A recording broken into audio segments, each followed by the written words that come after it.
frozen moment for a minute. Right, before we start, the simple thing: can you hear us? Because I've got a new microphone, so I'd really like to know if you can actually hear us. I think they're all going to be stunned because they're looking at you. Yeah. This is good. Everyone- No one's going to try. There's going to be stunned silence. Look at that. What the hell are you wearing? I mean, You've had half an hour to get Yeah. used to it. folks, I can only apologise for the evil dwarf lord. He's just looking like Sire. Yeah, They can hear me on he's mine. delusional as well. He's delusional as well. Try and listen on mine. Oh dear. Got Peter Little, Culloden Painting Studios, Graham. Apparently we're coming through loud and clear, but some fool is wearing some stupid outfit. I don't know what that is. Yeah, we got the Epic Joey, Tom the Wargamer, and GP. They all say hello. Yeah, one's good. Yeah, one of them said he can hear, but he wishes he couldn't see. We feel the same if it's any consolation. Good evening, everyone on my channel. Good. Apparently, I'm all good now. Yep, I'm good. I've set it up properly for once, first time, which I'm actually amazed at. To be fair, I didn't think it would happen, but yeah. So, good evening and welcome to the Plastic Crack podcast. I believe it's episode 23. So it's our 23rd week of doing this. My God, that's pretty. How has that happened? Do you know what? We're coming up to half a year. Not far, are we? We are not far off half a year. I suppose that's true. 52 weeks of the year, and we've done 23. You reckon? Blimey. Yeah, we're not far off it. I'll have to do a little special episode that week, but yeah. So, like I say, this week we're going to do it a little bit differently. We're going to ask you guys in the audience to ask us questions about anything wargaming related, not including my hoodie. Unless you want to know where, unless you want to talk about his hoodie all night, then unless you want to know where to buy one. But yeah, No, they might. I will say they do it in every sort of style. So you've got Napoleonics as well. So, and I'm not the only person in the group to have bought one. I'm not going to tell you who else has bought one, but I'm sure they'll be wearing it on one of the streams coming up.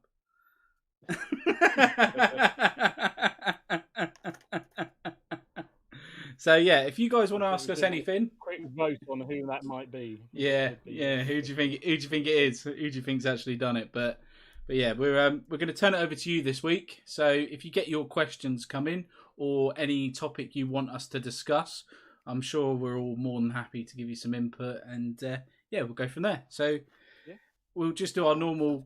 Yeah, we'll just do our normal. What everyone's been up to this week, and then we'll crack on after that. So this week, what have you been up to, Steve? This week I have been mostly painting. Well, all I've been painting really War Machine. I've recaught the War Machine book, and I'm really enjoying this. It's just such a radical change from painting World War II bolt action stuff. Yeah. It's been rather good. It's been quite interesting. Oh no, I did do some bolt action painting. I painted Is it Germans? One of those 3D printed tanks that I got. No, French. Oh my God. So that was my first ever 3D print I've ever worked on or painted, and it was really, really enjoyable. I've got they were given to me as a present by my regular gaming opponent. They're three really small, zippy, zoomy French recon tanks from early war. Yep. And I rather enjoyed them. They were quite interesting to work on. Some great sculpts though. They were really good. But no, for the most part though, War Machine is my current painting focus. Oh, fantastic! No, two questions on that, Steve. Explain War Machine. Explain what War Machine is and what it's about, because I don't know it at all. So, it's Martin may have to help me out on this because I may struggle. War Machine is essentially imagine if you the setting. So it's a sort of dystopian steampunk world called the Iron Kingdoms, and there's so you have factions. So you've got I run cricks, which are like undead, zombies, undead pirates. You've got Kador, which are sort of like Russians. They're quite technologically advanced. Their warjacks are a huge, great big, colossus or colossi. Signar are sort of the, I don't know, Martin, would you say Signar are the good guys? They're the most corrupt, but yeah, they're all about range and lightning and stuff like that. Yeah. They've just had a civil war and they've got a new king, but their old king and part of the deposed faction are always there to try and like cause trouble. So they got the sort of image that they're the good guys, but they're really not. Is it futuristic based then? Is it? Sorry. Is it futuristic? Like. Yes and no. And no, it's a bit of everything on it really. It's like I say, it's dystopian. It's got an element of steampunk to it. Which I think you've got one of the other factions is the Menoth, which are kind of they're more. I think they're like a religious faction. They're nuts. Yeah, they are. And then you've got the mercenaries and the freebooters, which is a really interesting faction. So they're not aligned to any kind of faction or entity. They're just sort of mercenaries for hire. But the actual gameplay, the aim is to inflict violence upon your opponent as quickly and as brutally as you can. That pretty much sums it up. What's the tagline in the book? I can't remember. Play like you've got a pair. Yeah. Play like you got a pair. That's it. It's something like that anyway. Yeah. Yeah. There's no defensive play. You can't win. No army can win by playing defensively. Oh, so it's all aggressive. You have to be aggressive. Yeah. Oh yeah. I mean, when at any games, we used to put terrain down, but it never really came into it because what would always happen is that by about the second or third turn, everyone's in the middle, punching the crap out of each other. Yeah. But it's the way it works. It's all based around. So you have a central warcaster who is sort of the head of the war band or the faction, and then you use focus points to allocate to your various units and support, and they've got different abilities and buffs, and it's that's a small part. So it's all about kind of what's the best way to resource management when it comes to your focus points. But what I like about it is that it's just brutally good fun. This always helps, doesn't it? So is it like a skirmish game? Is it only a few figures aside, or is it units? It can be. It can be.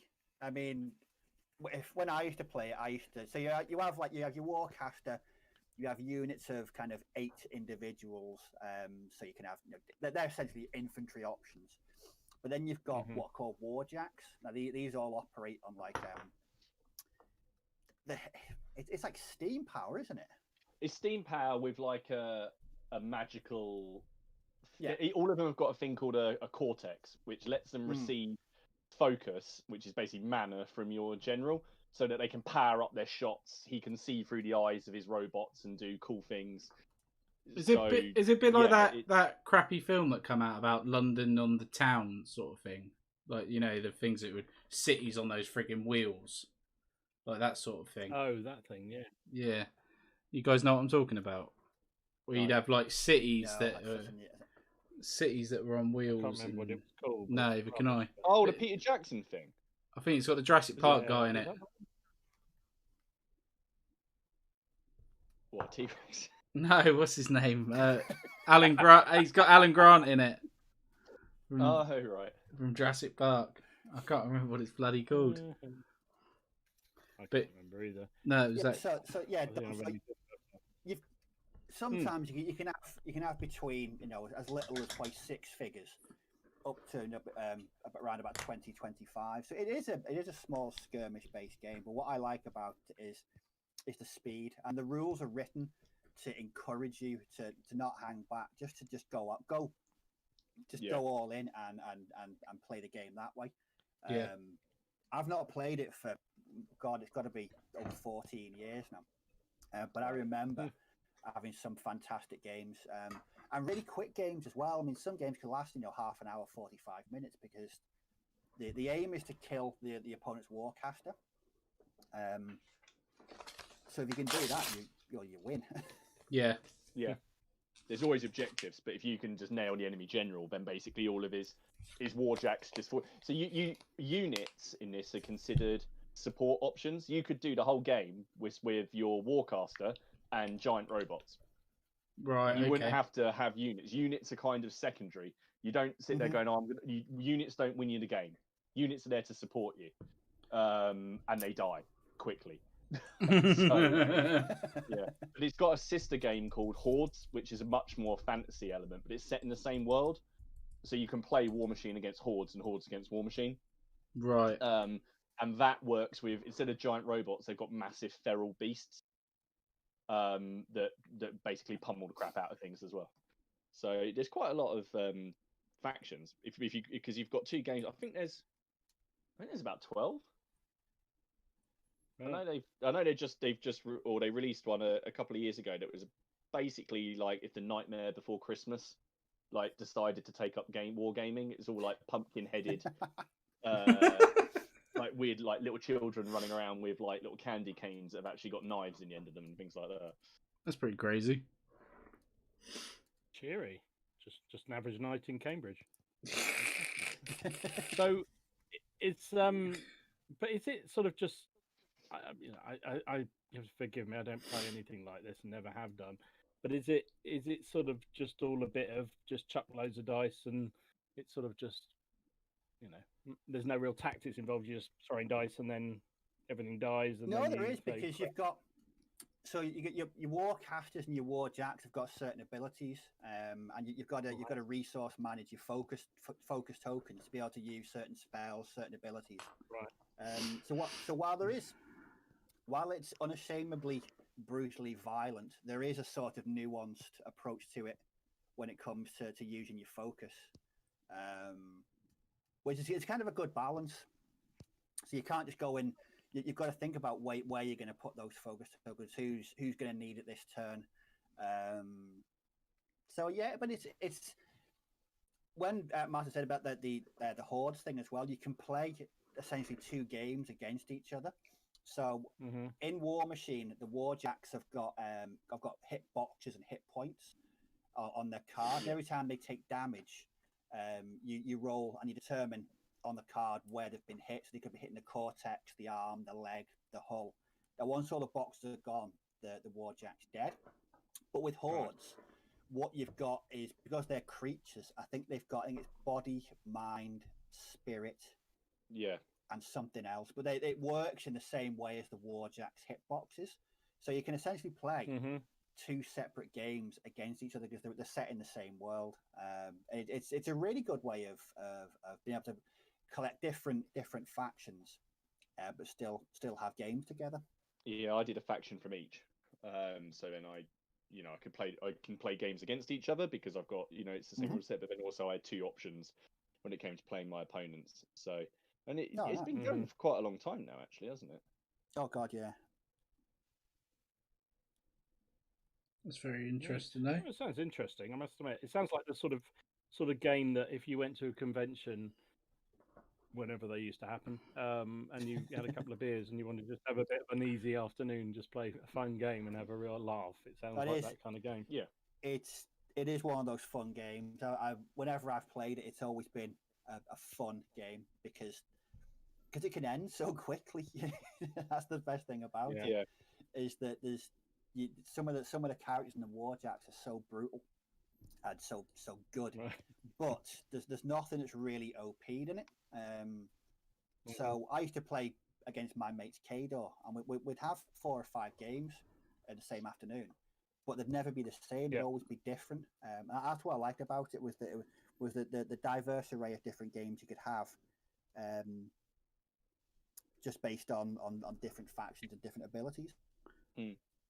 That's pretty smart. The thing is as Steve said, you have to you have this resource called focus. So, for example, your general might have 7 focus. And then you can distribute that to your robots to allow them to do things, basically.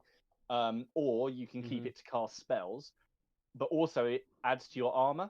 So if you've given out all of your focus, your guy's really, really vulnerable. Right. And Okay. he'll just get smushed. But if you hold on to it, your warjacks and your spells, you're not really doing anything. So it all comes down to a risk-reward system. You're like, yes, I'm gonna give everything out, and then Steve's guy comes, jumping over something and then just punches your guy dead in the face, and that's it. It's over because you gave everything out. Alternatively, you sit there holding on to everything, and your guys don't ever really do anything. They just get steamrolled. Okay. So it's a bit of a risk-reward system in it. Yeah. Interesting. Yeah, definitely. Definitely. Sounds an interesting option, that's for sure. And also, I'm going to ask about your 3D. Sorry, I'm monopolising. Oh, yeah. I'm interested in 3D. So, I was impressed. I looked at your video showing off those 3D tanks, and I've got some paint and glue stuff. Yes. And I think some really nice models. Some of them are really good. It looked to me like there wasn't an awful lot of layering like I've seen in all the ones I've got, and also the guns on your tanks look really quite delicate. Whereas I've got some of them great tree trunks on it. It's supposed to be a 37mm, and it looks like a freaking 52-inch howitzer. Yeah, I mean they're quite basic looking tanks. Now, having checked on the reference material, they were very, very, just a very basic looking tank. So they're quite angular. And they're only really armed with a medium machine gun, so there's no anti-tank gun there. It's more of a recon. So that's why I was actually impressed with how sturdy they were. I mean, modeling a machine gun on 3D printing, I thought it'd be quite brittle, but no, it was a really sturdy print. I was impressed with though was that while it did have the printing kind of striations on there, they really weren't very prominent at all. Once they were painted and weathered, from 2 to 3 feet away, you wouldn't be able to tell that was a 3D printed model. Is it plastic or resin? That's good. I mean, I'd say yeah. I mean, I've done this. I've got the same, and I a lot of people do moan about the stripes on them and what have you, and I think I agree. You don't often see them that much. But I know some people actually go to huge extremes to almost sort of cover them in some sort of paste to try and fill the gaps, if you like. You didn't go that far. No, in fact, the cleanup was very, very minimal. It was a bit of plastic flash on the bits and pieces, but no, it was like about 15 minutes cleanup for the entire 3 tanks. They went together really well, just using normal super glue. And painting them was really nice. It was just an enjoyable. It only took me less than an hour to paint that tank, but it was good. I've not based it yet though. I've not worked out what base I want to put it on. Needs a good solid base, I reckon. Yeah, it does. Well, Dom, this is a resin printed gun that I've done for my half tracks. Anti-tank gun wise. If I show you 3D printed in resin, if you can see it. Let's try and get that a bit. Terribly clear, to be honest. No, but you can't really see the layer lines on it. I think resin's probably a bit more renowned for it, isn't it? It's the filament one, isn't it, that tends to leave more? Is it filament one? Yeah, the filament. Yeah, the plastic filament. Yeah, that one rather than the resin, which doesn't leave much at all, which is far better, but therefore a lot more expensive. Yeah, the resin is more expensive, definitely, but the plastic one's good for terrain. Yeah, very good for like terrainy bits. But again, you've got a 3D printer, Ken, haven't you? Do you use it at all? I haven't used it. I haven't used it in ages. I've got too much stuff. That's the problem. You get a 3D printer with all the good intentions, but you've got too much stuff to get on with anyway. So you're just printing stuff out for the sake of printing it out, and it just sits there. So I'm not printing anything until I need it, sort of thing, or any ideas come along. I'm gonna, because I've bought that ACW stuff, haven't I? So the 6mm ACW army. I'm gonna print out 6mm scale buildings for the terrain in resin. That's a really good idea. That because 6mm terrain, I've seen it. It seems to be very, very overpriced from what I've seen. Yeah. I think if you could print it yourself, you're on to an absolute winner with that. Yeah, so I'm going to do that. But the good thing as well about 3D digital software is I could find something that's 28mm scaled, and I can just go into the 3D editor and just use a button to scale it down to 6mm size. So you get That's really good. So it's pretty much anything. So if you find a model or something, you can scale it to whatever size you want. So like I say, I'm gonna probably end up printing quite a bit of 6mm stuff, like even army wise 6mm. You know, you're not going to be able to tell. No. So if it goes really well and I really enjoy it, because I quite like 6mm, don't I? So if it goes well, I'm going to print out like other bits and bobs like cannons maybe and stuff. So you don't have to find this. Like I said, you don't have to find a 6mm STL file. You just find any cannon and then you just scale it down. So you find like they do like there's like a reference material for different scales, so you can put it. Have you ever seen the 3D software, Dom? How it works? Yeah. Yeah. So you get like a 6mm man.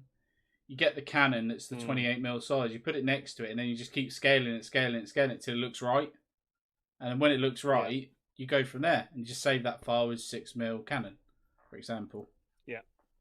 So you could do 6mm anything. If you had archers and stuff, you do whatever. So I'm gonna give it a go. That will be that'll be the next time. No, I'm intrigued because I talked about it ages ago, didn't I, Ken, with you about whether I should get a 3D printer or not, and then everyone said it's almost like it's its own hobby in its own right. It is, mate. It is. It's just used to using it. It is. You just need a mate to go and get one. That's the best way. Yeah, I think that's exactly it, don't you? Yeah, you need. Mate, in all fairness, while I'm not using it, in all fairness, Dom, I could bring it up and you could buy some resin and you could use it and give it a go if you want to try it. You know what I mean? The any cubic resin's only like 25 quid for a 250mm, and if you're only printing some 6mm, 15mm stuff, you fill the whole thing out and you do whatever you want. Give it a go. I was thinking more about sending me files down and getting you to do it, but never mind. Jammy sod, isn't he? Yeah. That's right. Use my electric. Exactly. Oh, I'll give you 10p for that.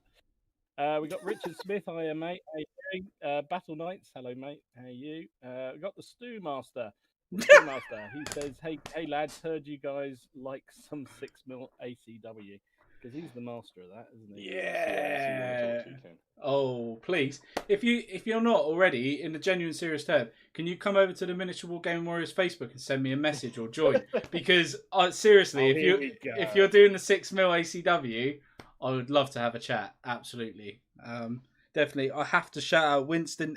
See, I'm not on my own. Winston AB Rees has said, right, just tuned in, and before we go any further, where's that livery and herald top from so I can buy one immediately? What's the website line? There's been some people here mention it. There's been some people here mention it, although not in the same. God not favorably. Someone said they want to know where you got it from so they can boycott their production. Someone said that you need to have a green screen and have a burning castle under siege behind you. Oh my god! Apparently that film you're looking for is called Mortal Engines. That's it. Yeah, Mortal Engines. That's the one. Yeah, that's the one. And someone asked if you're meant to be Richard. I don't know which Richard. But... Henry V. I think isn't it just Dick? Isn't that the one? No, it's Henry V. I'm Henry V. So there we go. Matt Wright says, "Evening lads, where did Ken get that phenomenal jumper from?" Yeah, what was the website, Martin? Because I haven't got it to hand. Hang on, I will tell you because I've got it's I called. wouldn't put it past Ken to be on some kind of commission here. It's a really well established place called GearHomies.com. Gear Homies. It's a reputable establishment. Yeah, GearHomies.com. So yes, gearhomies.com. Check it out. We ain't even got an affiliate link. We should have an affiliate link, should we? Don't get me wrong, they're a little bit pricey. I looked at it as in it's cool because gamers get it, don't they? Gamers get it. I think it's awesome. Some gamers get it. Some gamers get it. Trendy ones get it, Dom. Trendy. This is what you got to do nowadays to be down with the kids on YouTube. Is that right? Okay. Oh my god! But no, I quite like it, and like I say, it's going to be. I got it because I think it's cool for the videos. I'm going to put it in some of the medieval videos. So, but yeah, I have got a green screen, and that would be a great idea for next week. A burning castle in the background. Oh my god, pillaging. See if we're getting like in a video animation of just like pillaging going on in the background and setting the light to something. God. Forward, man!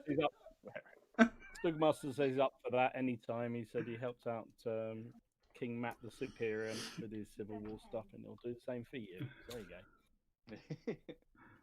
go. Oh dear. Oh dear. Bloody hell. So, what are you working on then, guys? You haven't even got through, have we? We're only on Steve. I'm finishing these archers. And this week I haven't really got much done. Paid a few guys, but not a huge amount. I've been sorted, same as last week, really. I've just been having a little bit of a low spell. Just doing a bit of PC stuff, playing that Kingdom Come Deliverance because it's really, really good. Check out the video. If you like medieval times, even Martin stopped watching the videos because he wants to buy it. Yeah, you're being detrimental. If I buy that, what am I going to buy all my Perry miniatures with? That's the thing. Yeah. For the cost of that game, I can buy nearly 200 more Yorkists. So I need like. It's only 13 quid. Huh? It's 13 quid, Martin.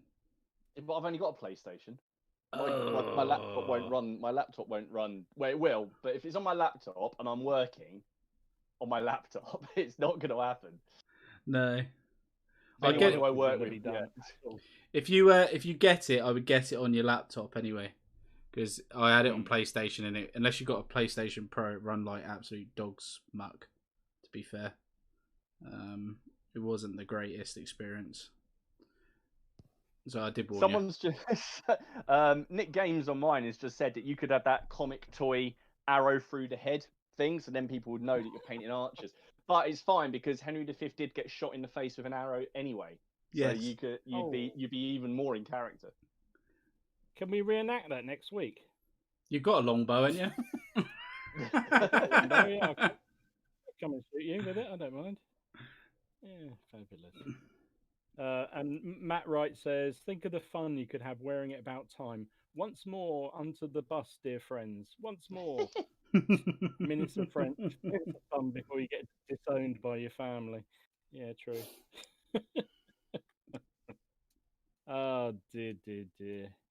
What are you working on then, Martin? I am finishing off my latest batch of heavy cavalry for my Yorkists. Partly because it's for the Wargamers Anonymous change, so I've got 4 days left to do it. But I've just been. I managed to get. To be fair, I did get half the unit done, and then I spent most of Saturday watching all of because it was the anniversary of Bosworth, so I spent most of the day at a virtual. Normally they have a big reenactment festival, but obviously that couldn't happen this year. So they had loads of sort of online talks and reenactments. So people talking about weapons warfare, cooking. Then they had a Ricardian and a Tudor guy just kind of arguing for an hour, which I enjoyed a lot. And it was really good actually. And we sort of just even Haley sort of started to get a bit interested in it. Although that might be because we just finished watching that TV series called The White Queen. I nearly had a brain hemorrhage in the last episode of that because they're doing the Battle of Bosworth, and so far I've been able to cope with pretty much all of obviously it's a TV series, there's things that they can't do, and I accept that. But in the end of it, the Battle of Bosworth, which took place on the 22nd of August in a big field outside of Leicester, was taking place in a forest in the snow. Oh dear. And I appreciate that the forest is there to hide the fact that, like, you know, they haven't got enough extras, but I started to wig out a little bit. So I was, and then Did they use flaming arrows or anything? no arrows. No, they Ooh, couldn't. flaming arrows. You know what? Actually, come to think about it, I don't think I once saw a bow or an arrow in that entire series. No, I think about it. There aren't very many. The battle scenes aren't like big epic. It's not focusing on that. It's more on the court side of stuff. So it is good for what it is. But yeah, that nearly tipped me over the edge to the point where my wife basically went to sleep so she didn't have to listen to me whinge. So so yeah, not a great deal. But I'm hoping to get these finished tonight. So tonight I'm just working on my my 2 lords. I'm sticking 2 sort of knights in 1 unit. So I'm trying to do a bunch of livery. So currently I'm trying to copy this flag onto this guy's sort of surcoat. Yeah. So trying to get the It's, 2 on yeah. there. It's easier when you've only got 2 colours to worry about. yeah. Well, it's they all go for these crazy patterns. I was talking to my friend earlier, and we were saying that if you've seen it, but the Earl of Warwick's, this is going to be absolutely mental when I try to do it. I have no idea how I'm going to do it. And then I sat there thinking, after the battle, he must go back to his tailor, and he's got this massive rip through this thing, and some poor sod's got to re-sew and stitch all of that. It's just a little thought about the little guy. Yeah, think about the Earl of Warwick's tailor, yeah. Or any of them, yeah. Think they might have sat there and thought, I wonder if anyone in like 400 years is going to think about me and think about what I used to do for the Earl of Warwick. I had to do all this after he's been through a bloody battle. Yeah, you go. There you go. Shouldn't you have a bit of a Nancy voice on when you're saying that? Oh, look at all the mud everywhere. How am I going to buff this or that? Oh, was that just politically incorrect? Probably is. Oh, God. You said it, not me, mate. Okay. Oh, Duncan dear. FX, evening, mate. How you doing? Medieval Warrior. Oh, there's the man to ask about all this. Yes, We got he's another expert on the period. Hello, mate. How you doing? Oh, Hello. and Matt Wright has come up with a question that's going to keep Martin and Medieval Warrior going for the next 20 minutes at least. Right. Is there a good book anybody can recommend on the War of the Roses? What, fiction or non-fiction? Oh, there you go. Good question. Let's Answer start back. with fiction. Yeah. There is there's a series of books which I think is one of the best series that I've read recently, and it's just called the Kingmaker series. It's 4 books, but it starts with the first book. It's called Winter Pilgrims. It's by a guy called Toby Clements, and it's told from the point of view of 2 commoners who are caught up in the Wars of the Roses, and you only meet the big lords and the big players occasionally. It's all told from the view of the commoner, the longbowman. But it's because he wanted to make it as authentic as possible, he went and did loads of research. He joined reenactment societies. He talks about the type of food they're eating. There's a lot of stuff about medical procedures in it as well, and they are. By the end of the last book, I was actually getting quite tense about what was going to happen. Even though historically I know what's going to happen. Even though you know exactly what's going to happen. If fiction-wise, I'd highly recommend those for the Wars of the Roses. Actually, he's looking for non-fiction. Non-fiction. Well, there you go. Non-fiction. There's a good author at the moment called Matt Lewis. He's done a really good book it's just simply called The Wars of the Roses, and but it deals with each of the main people in turn, and it's more like a biography of every single person that's in it, like a brief overview of every single one. So that's a really good book, because it's really hard to find. His other books aren't quite so impartial, because he's definitely in favour of the Yorkists and Richard and Edward. But that is a really, really good book. I've got that, and I use that when I'm doing little bits of research for the Wars of the Roses. Then there's the Osprey books. They're always really good if you're doing stuff from the military point of view. They're always really good. was trying to think what others. The guy who produces the flags I use, Freezy Water, Vexalia.com, he produces these amazing. He's only actually going for another 6 months and he's closing down. I can't get it, but he basically produces these A5 books, and they're on all the different battles. 1 second, I've got one. I hope Medieval Warrior approves of my hoodie. There we go. So he's meticulously researched these, and these are all a bit like the things you used to get when you went. So he's he's meticulously researched them all. They've got a complete list, and the maps and the battle maps in them are absolutely fantastic. And I'm going to try and pick up all of them if I can. I mean, look at that. It's a hand drawn sort of map of the Battle of Wakefield. It's just awesome. So it's pretty awesome. So, and I think they're about £8 each, which for someone who's producing them himself, I'm more than happy to pay. So definitely check out if you type in Freezy Water Flags into Google, you'll get to the website. But he's done whole big studies on the livery and everything like that. So there's a few. Excellent, good choices, really good. It's fantastic. Oh, blimey. Oh wow! I've got to get better at looking at this. What the chat? Sorry, it's hard. Thanks very much. So you've got so you've got the Epic Joey says hello. Tom the Wargamer, GP, the miniature painters here. Justin. No, that's hello. not Justin. Is that Justin? Yes, it is Justin. Yes, hello. Sorry, I'm getting everyone mixed up. Nick Games already said hi. Medieval Warrior. There we go. Boney's Miniatures. Hello. I don't think I've seen you before. Ewan and Aaron Lowe. And there's just a lot of discussion about your hoodie. There's a lot of discussion about this. You need to be making a speech, and then finishing with "This is England." So, do I think you should. Can we run a poll or something somehow about whether people are in favour or against, or just? I'll put it on the Miniature War Game Warriors Facebook. Oh, Boney's Miniatures is Riminator. Hello, sorry, that's off the Discord server. Sorry, obviously. Right. Name. Yes. And Bill Roy. Hello. Sorry, there we go. I've caught up. Oh, and Liam. Hello, Cambridge Liam. Hello. Sorry. He'll kill me now when I think. Well, if I... Cambridge Joy of Wargaming's just joined as well. Hello, mate. How are you doing? So I have to say, this week I have been completely hooked on everything to do with.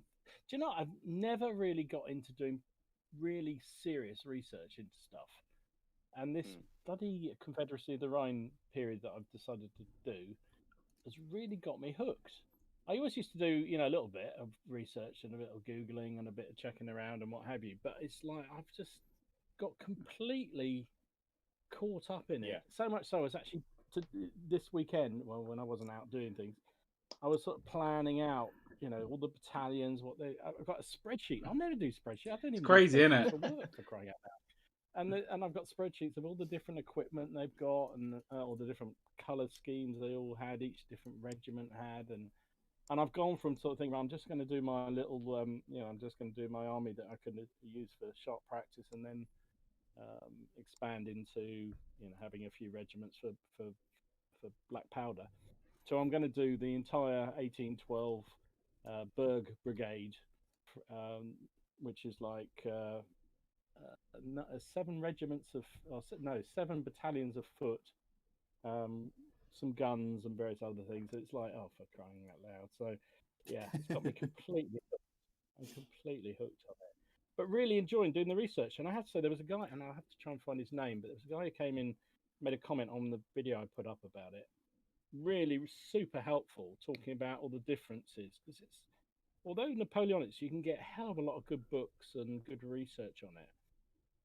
Some of the more obscure nations like this are really hard to find out all the little differences about them, and the sort of the different because things like there were 4 regiments of foot from the Berg Duchy, and 3 of them had little pom-poms on their shakos, but the other one didn't, had a long plume on its shako.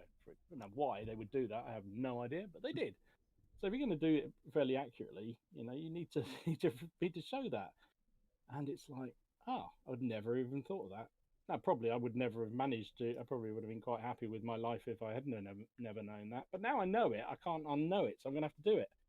So it's kind of taken over everything. It's when you. It's when you. Yeah. It's when and you. I did finish up some Polish, rather. Portuguese even. Yeah, it's when you start listening to audiobooks of it and you start buying hoodies from the internet. When you get into a new period, that's kind of the issue. When you know you've gone too far, and then you start bringing characters into your army from the books, and you're like, oh my god, this medieval period has hit me so hard. I'm so into the 100 Years' War now. I am absolutely in love with the 100 Years' War. The archer, the humble archer. Oh my god, he's got respect. It's even making me thinking about buying a bow. Let's go there.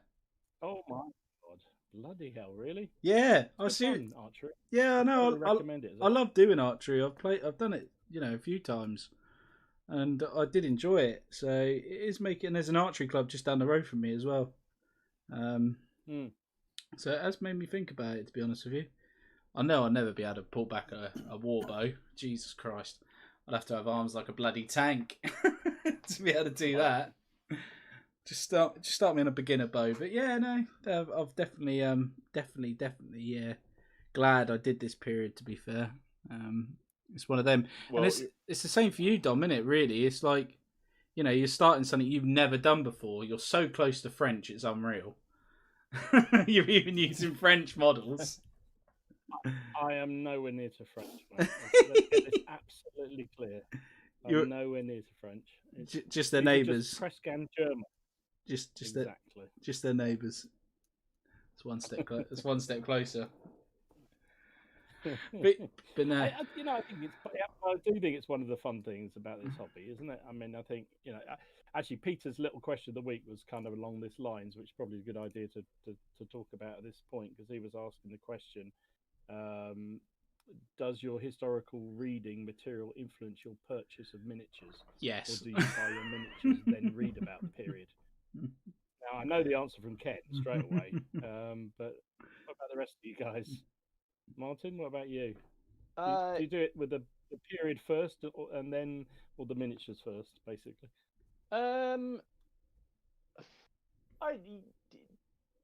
I guess that when I read around in the period, there'll be something that like takes my interest, so I'll probably purchase that first. Case in point, I really like the historical character of William Hastings. So he was the first division that I made for my Yorkists. But I'd already decided to do the Wars of the Roses, but then I tend to do a lot more reading around it. I'm just going to duck out very briefly because I've just realised that the coat of arms I've been copying, I had upside down. So I've done him entirely back to front. And look at Ken's face. Yeah, so I realised the flag was upside down, and I've just realised. And I'm going to go and respray this model because I'm going to swear a lot. Stop laughing, you sneaky shit. Love it. I love it. Well, there you go. God, right, I'll be back in a second. See, this is one of the pains of medievals when you're trying to do this kind of stuff. Right, I'll be back in a second. So what about you, Steve? Do you get into the period first or the novels first? What gets you hot under the collar? I'd probably say the period. Most of my reading or research is pretty much World War II. And I'll find an obscure unit or a battle. I think, ooh, I like the sound of that. But then what I tend to do is really get into it, and I'll look for books, I'll look for videos, I'll look for anything that I can really find. I mean, case in point was a project that I started, and I really wanted to carry on, and it was after reading a book about Monte Cassino. And I really wanted to do like just a standalone Fallschirmjäger platoon at Monte Cassino. So I'd have a mix of like tropical uniforms, European uniforms, but I could really go over the top with the basing. I could have loads of urban basing, rubble, and read the book. I then went and read, accounts of the battle online. I watched a couple of videos, and I don't know what happened. That just stopped because I think I got into something else. And that's the problem is that things are constantly. I don't know. They just seem to get in the way. What I need to do ideally is expand my research out of World War II and start looking at other periods because, if you looked at I've got bookcases in my living room and it's 99.9% World War II books. Right. I've sometimes researched World War One, but that's about it.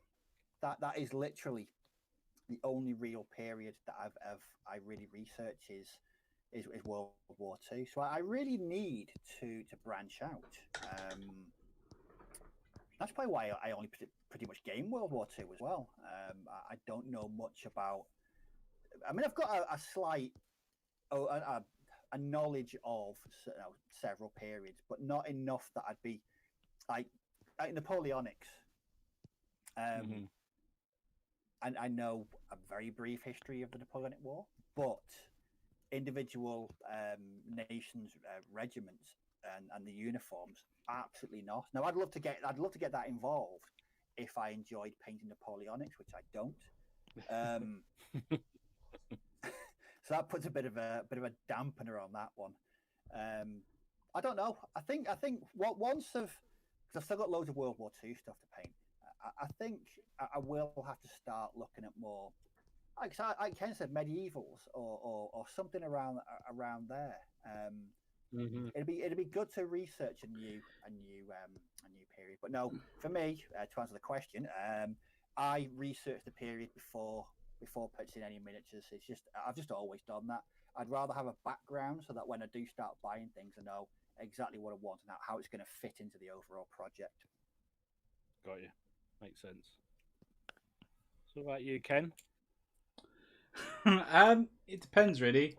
I listen to you lot talk about different periods, and it just whatever picks my fancy at the time. I've got a really bad habit of getting into a period and then changing my mind, like finding something else new, which is really, really annoying. So that's why I've stuck with this shiny model syndrome. Yeah, so that's why I've stuck with this 100 Years War at the minute. I'm sticking with it because I want to get this box done. I've got a box of cavalry to do next, which I'm really looking forward to doing, to be honest with you. They're all going to be English. I might not do the French for another year or two, you know? I might give the French a miss for another year or two, give it a break, go to something else. So I don't know when that 6mm stuff's going to be here, but I'm very much looking forward to doing that. But I definitely will choose the period first, and then I'll do research on it. So it's like me. For me, my best bit of research I do is listen to audiobooks. That Agincourt book. My God, I loved it. Absolutely loved it, and now I love that author. Absolutely love it. And Martin's got me on the Harlequin series as well now. So it's is it Richard III in it? Martin's the king. No, Richard. Who is it? Richard II. Richard II. And then his son is actually the Black Prince, isn't he? But he's not known as the Black Prince first of all. No. The Black Prince was Richard II's dad. Right. So it might be Edward. It might be Edward III. Then. Oh, it's Edward III. Yeah, it's Edward III. Yeah, that's it. It's Edward III. And then the Black Prince is his son. He's only 16 at the start of these books. But you don't know him as the Black Prince. And it's hearing all that, and it's kind of cool because, like you say, it's fiction, but it's like a first-hand experience. And what I find really cool is at the end when the author tells you the reasons and what the research he did. So obviously the guy he made... Well, in the Agincourt book, there actually was an archer called Nicholas Hook in the English army at that time, and you can look him up, which is really cool. So he actually based it on a real person, which I thought was awesome. But the books that I'm reading at the minute, the one that I've just read, he says everything in it is historically accurate apart from one piece where he wanted the main character to have something to do when they sacked Khan. So he made like a little bit up. just to make it a bit more involved for the character. But it's quite surprising to actually hear how close that he keeps to the history. And then I know as well, after I've listened to it, that what's actually been said in that book's actually, reasonably quite true. So I know a bit of history as well as listening to a story from first hand. So yeah, do enjoy it. Do enjoy it very much. But I'll do the same. When I start this ACW stuff, I'm sure I'll be watching Gettysburg again, again. And I watched Anderson. Yeah, go on. If you want a good book to read for American Civil War, get a copy. It's called For the Union. Okay. By Elijah Hunt Rhodes. Yeah. And it's his war diaries, and it's absolutely brilliant. It is so good. And For also the Union. Watch. It's called For the Union. But I picked that up because I watched Civil War by Ken Burns on Netflix, which is one of the best historical documentaries. Civil War, ever Ken watched. Burns, yeah. Yeah, Okay. American Civil War. I think it's just called The War, but it's absolutely brilliant. I'll have to give that a go then, Steve, because I love stuff like that, especially if it's like a series or something. But no, it's just one of the things. I watched Andersonville as well the other day. Just like from the prisoners' perspective when they were captured. You know that Bernard Cornwell, who wrote Harlequin and everything, he's done a series on the American Civil War as well, right? Shut up. Yep. Ken, do yourself a favour, and when you go onto Amazon, just type in Bernard Cornwell. Every Bernard Cornwell, you will like all of them. They are fantastic. Yeah, but it's not good because like I can only listen to one at once. And I'll see them all there. At least I've got set books for certain periods. But no, I didn't know that. This author's become my favourite author already. And then you can mix it up because Sharp's son makes an appearance in Starbuck. So Sharp, who's fighting in the Napoleonic Wars, his son, it then turns up in the American Civil War. Oh my god! My god! I've never read the Starbuck series. I've never read that one. That's one of the few ones I've read. Every other book he's done, including that one of the Stonehenge book, wasn't it? I was going to listen to that next. I was going to listen to that after this. To be fair, is that Dark Ages? Is it? No, it's prehistory. Stone Age. It's like it's oh right. Age and Neolithic. Oh bloody hell! All right, maybe I'll give that. Early. Maybe I'll give that one a little miss for the time being. Then I don't want to be. You're going to struggle to find figures for that one, Ken. That's for sure. Sculpt my own, can I? There you go. There you go. You get your 3D printer game, no problems. Yeah, exactly. Yeah, I think. Joy of Wargaming says there's a sort of feedback loop, isn't there? You read because you're curious, and read inspires the wargaming, which inspires more reading. Which inspires more purchasing of models as well. Yeah. Which is, I have a mixed bag. I have to have a bit of a mixed bag because I've since I was knee high to a fart, I used to read about history and historical periods and what have you. So I kind of know something about most of the periods. So it's sort of, for me, it's a reconfirming, if you like, when I read about things. It's sort of, oh yeah, I've always wanted to know a bit more about that period, and I'll read about it, and I'll wargame because other people I know want to wargame that period more than anything else. I'd love to be in the position of just having figures. I suppose I'm sort of getting there, but figures I just buy and just paint up and collect just because I'm fascinated by them. But everything I buy tends to be to play with. Yeah. Well, I've seen no point. Sorry, Dom. There's no point having figures. I was just going to say, there's no point having figures if you're not going to play with them. In my book, I mean, that's why I paint them. Well, no. To play toy soldiers with them. But doesn't mean that sometimes they come in and out of favour, and some people, some figures as you saw, Ken, when you came to the Garage of Doom, there's figures in there that have been in there for Dom's bunker, 15 years probably. And you got them out. Yeah, but you got them out. You got them out and had a look. They got some love. There we go. They got. I know what I've got. They're still there, and they will come out at some point again. So no doubt about it. It's just when people want to play that period again, then I'll have a game with them. So That's the thing, isn't yeah. it? You used to say a new rule set doesn't come out in a couple of months. It is absolutely amazing for those periods you've got. Exactly.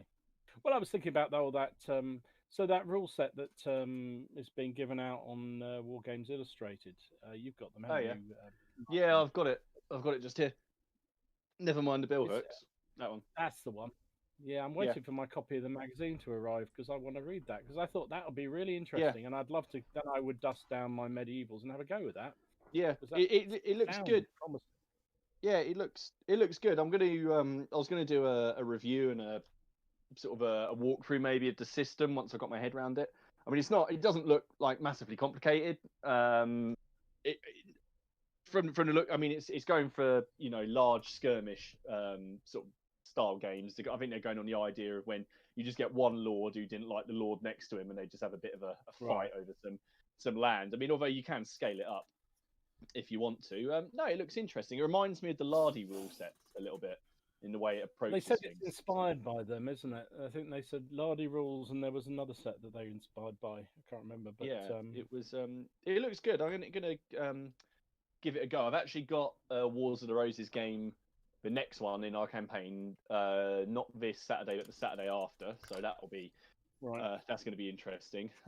Looking forward to that, and because my wife and children are out the whole day, I might even try and get 2 games in. So depends how quickly I lose, to be fair.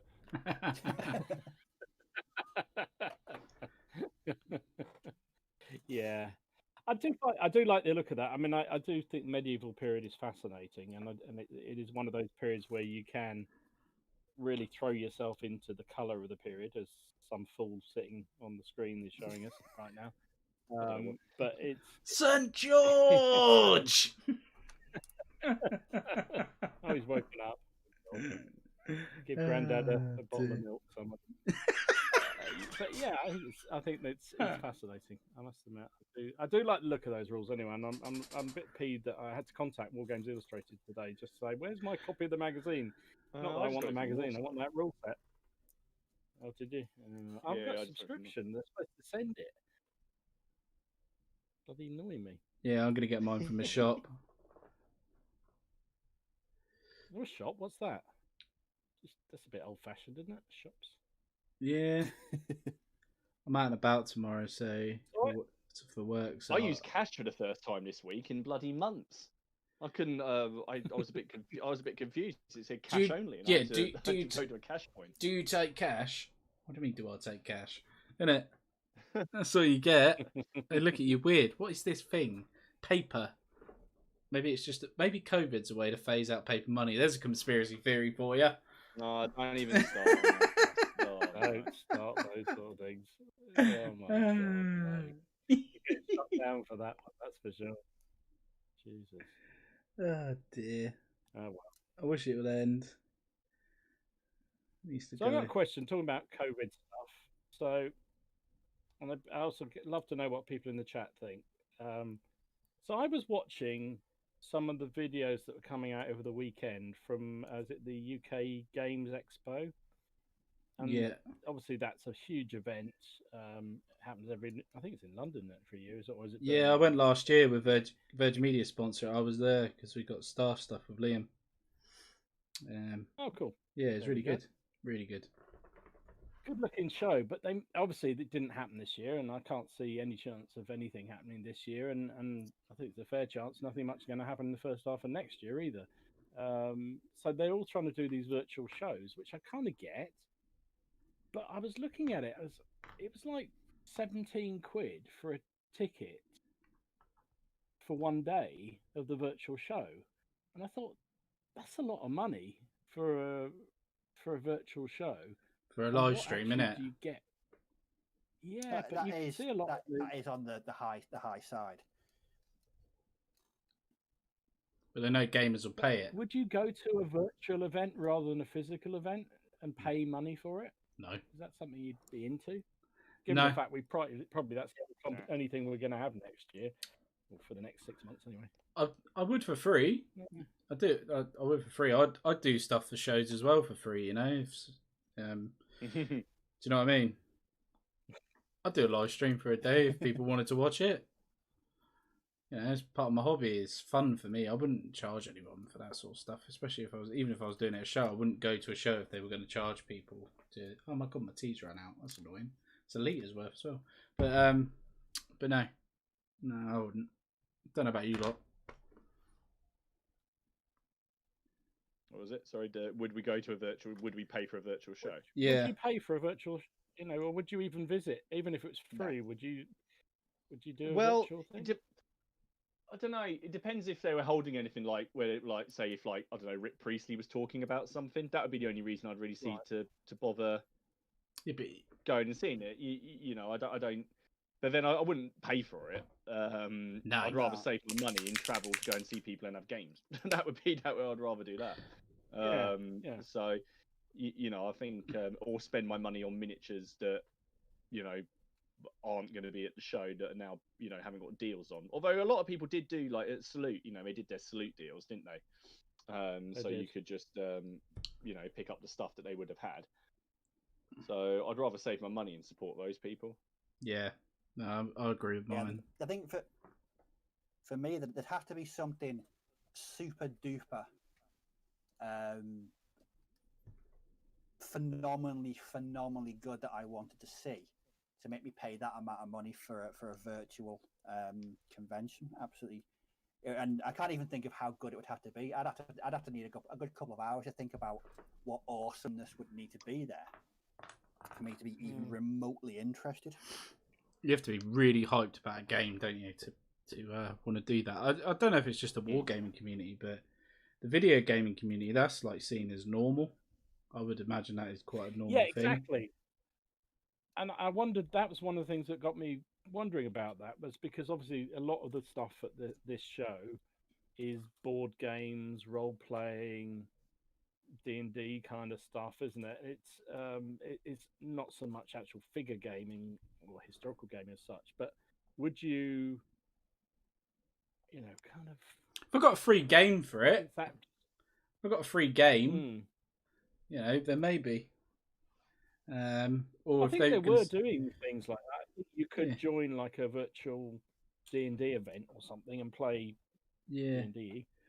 Or even if you got a couple of models shipped to you, if it was like say it was like a tabletop one, yeah, and there was like a choice of you could have 5 bespoke models that have been sculpted for this show that would get sent to you, yeah, I'd probably do it then. Yeah, if there was something physical, like a reward, because like when you go to Salute, you get your little bag of goodies. It might be a load of pamphlets and maybe a badge or something like that, but you get something, you know. Something to remember it by. But if you do it all virtual, what you got to remember it by? Nothing really there, is there? All the packages that arrive 3 weeks later in the post. Yeah. Yeah. That's interesting. Eccentric Man says in chat, there's been 2 virtual LARD days that have been well attended with people playing LARD games on Zoom. Now, I get that. I absolutely get that. And do you pay for that? No, do you pay for that on Ken? I'm not sure. Be interested to know, because I've seen that and I thought that would be great fun to do. You could play. You could play like one of your subscribers on Zoom, couldn't you? That'd be quite a cool thing to do. That's one of the things I was thinking about doing. Yeah, that was definitely thinking about doing it at some point. When I do bloody live streaming. Yeah. Yeah, we found that out the other day, didn't we, Dom? Yeah. It's free, apparently. There you go. It says it's free. Now that I think is great fun, and but again, you see that I understand. Free gaming online, and we played Tabletop Simulator, didn't we, Ken? And it was fun, and it was better than not doing any gaming at all. Yeah. So I get all that, but it doesn't cost you any money. But I wouldn't pay. Would I actually? Now that's an interesting thought. If Rick Priestley said to you, he'll play a game of Black Powder on the Perry's tables with the Perrys on his side against us, would you pay money to do that? on What, Zoom. virtually? Yes. Yeah. Yes. No, but Actually, that was a silly question to ask you about anything to do with the Perrys. I know. I'm sorry. no. I don't know, actually. In all honesty, no, because I don't think he would do that, and I don't think the Perrys would do it either. I don't think they would charge for that. Do you know what I mean? Do you know what I mean? I think would just seem as they're just normal people, aren't they? But yeah, I see what you're saying. Not virtually, I don't think I would. I'd like to do it in person, play the game in person, but not virtually. But I know our Martin would. Yeah, actually, Graham just pointed out we played Saga on Zoom, and that worked pretty well as well. I mean, it was a good option. It worked fine. But I think all those things I can understand because it was a good stopgap. It's a good way of if you can't play any actual gaming, it's fine. Yeah. Especially if you've got someone that lives miles away. Martin, we might have to try that for Black Powder. Yeah, well, no, I'll talk to you about that when the stream's over. Yeah. I've definitely got some dates where you can come and have a game. Yes. That's fine. I think it's intriguing. That intrigued me anyway. But so it's interesting to see everyone thought the same thing. It wasn't just me being a tightwad. I just thought, bloody hell, you've got to be kidding. No. Because I went online to see what it was all about, and I thought, it could be interesting. You know, while I'm sitting there with nothing, while I'm painting or what have you, can just listen to some of the stuff. And then I saw how much it was. I thought, nah, don't think so. Yeah, it's like if Warfare did something similar this year. You know, basically you're just paying realistically to, for example, I don't know, get access to deals, I guess. If you did, because didn't someone do a miniatures convention? I swear there was something. Yeah, there was. There was a 40k one, like 40k and all that. Did a miniature convention. I can't remember what it was. It wasn't really historical, but it's more sci-fi and stuff. But you would go into a Discord chat with, say, Goobertown Hobbies, and there'd be like 4 or 5 of you there, and you get to talk to him and stuff like that, and you're paying for that privilege, which you wouldn't normally get to do. And he might give you some painting techniques, or you get some skilled painters or stuff like that. But I wouldn't pay 17 quid for it. Maybe a fiver. No. You know, if I understand I'm paying for their time, maybe in the organiser's time to set it up, I wouldn't. £17, especially when you got a big company like, big thing like Games Expo and all that. But you can understand they need the money, don't they? Because they've got to pay the rent for that space, and it's pretty crazy, really. It's gonna obviously all this will stop hopefully once we get past this COVID situation. But I just can't wait to be able to meet up with you guys at a convention. It's going to be bloody awesome. Do you know what I mean? Just be nice to say hello. Don't wear that bloody top. No, I'm wearing it. Sorry. Yeah, no, I don't. Yeah. Yeah. Now you've said it. I'm wearing it. Oh, it'd be great if I get pulled over on the way up the Oars, Dom, wouldn't it? Hello. What's your name? Henry V, King of England. You can call me Sire. So bloody fat. You would. Yeah, it'd be amazing. It'd be amazing. And if you just say, I've just had mead, that'd be even better. Just Have you consumed any alcohol? Do you mean, are you talking about kind mead, sir? Because if you are, I may have had 1 or 2 beverages down the local alehouse. Someone's asked a while ago, actually. Someone asked us what our top 5 war games are, but I don't think we have time to do that. But if someone just said to you quickly, what's your top war game? If I just went, what's your top war game? What would you say? Just off the cuff. What would you say? Musket and Tomahawks too. What about Dom? Oh bloody hell! I probably at the moment it would be that, yeah. Musket and Tomahawks. It could equally be Sharp Practice would be another one that. Yeah, mine is Musket and Tomahawks and Bolt Action. Yeah. Musket and Tomahawks, Sharp Practice, and Bolt Action. There would be my current 3. I'll ask Steve just in case he doesn't say Bolt Action. 40k. Nah, Bolt Action. I was about to say, fuck off, Steve, get off the bloody thing. I've sold all my 40k, mate. It's gone. I've only got an Orc army left. No, I've not played Last time I played 40k was probably in about 1998. What's he trying to do to us? I'd have Oh, to. dear. I'd just say I could say Black Powder, By Fire and Sword, and Saga. I enjoy all three of those. To be fair, though, Yeah. to be fair, Martin, I reckon I'm going to enjoy Black Powder when we play it, since I've watched you play. It looks very, very good. Who do you want to be? Do you want to be the French or the British? Ooh, interesting. I'll let you pick. To be honest, I know you just want to be the British because you want to take the 95th to wind me up. But now, I'll give you the option. to be fair, I would like to play as the British, especially Okay. the first game in. But then I've got to worry because I played as the Americans against Dom and absolutely slaughtered him the first game. So do I just go to French and just wind you up? And even more with the 95th, so you can't even use them. Oh, no, I'll be British. The thing is, if I ended up in charge of a 95th, I don't actually know what I'd do with them. I think I'd just run them at the enemy. and Just them. ask Hayley for help. Say, Hayley, how do I play these? Hayley, what do I do here? I should just come and take over. It would be you two playing. There's been quite a lot of chat.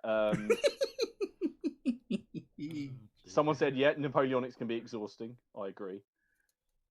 See, that's another thing as well. I'm yeah. stuck with that. I want to paint some Napoleonics because I know when I play Black Powder with you, I'm going to want to paint some, and I'm really scared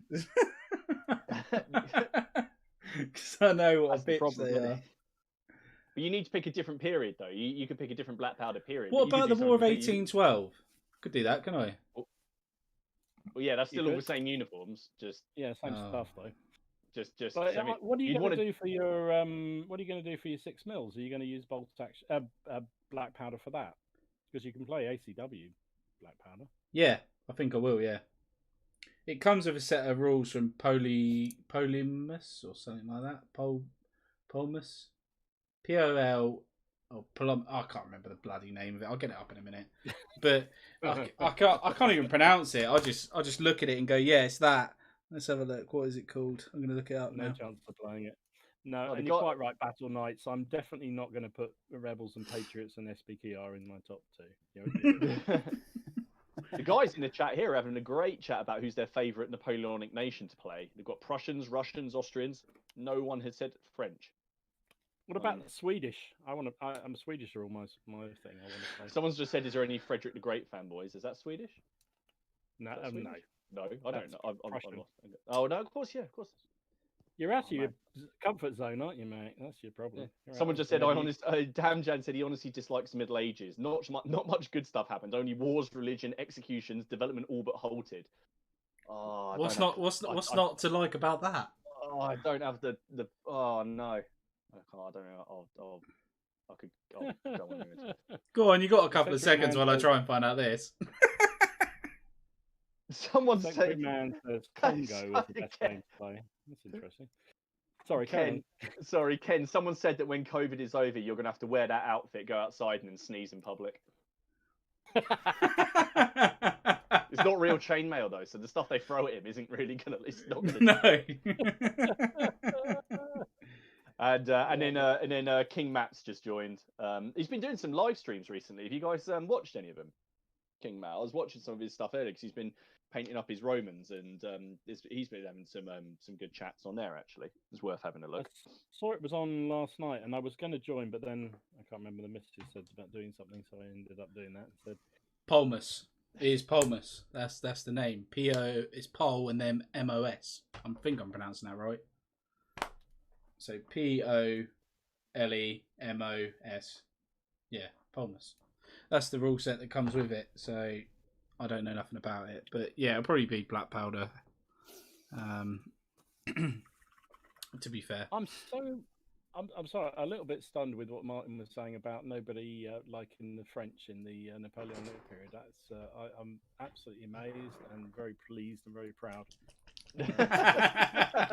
I might just have to be. Yeah, but then if I play as French, that means I'll always have an opponent. Yeah. I don't know. It's weird, isn't it? Because I always thought there were so many Napoleonic fanboys out there that you'd always have loads of people. I mean, there's oddballs like Graham here who loves Spanish, and I like the weird nations as well. But who did the French have any allies, or was it just the French? Because I don't know massive. They weren't really allies. They were people they conquered. They forced the 5 King Aye. So they had they had the Italians, the Kingdom of Naples. Well, basically everyone who now occupies Italy as a country now. The Confederation of the Rhine. I mean, there's a the lot. Prussians fought on their side at one point. So did the Austrians at one point. Yeah. The only people who definitely didn't for any Dutch, point of time were the British and the Russians. Pretty much the only people who didn't fight on their side at one point or another, but they were all forced into it. So that's the beauty of the period. That's why I think it's a fascinating period, because you can pick an army, and they swap sides quite a bit. Yeah.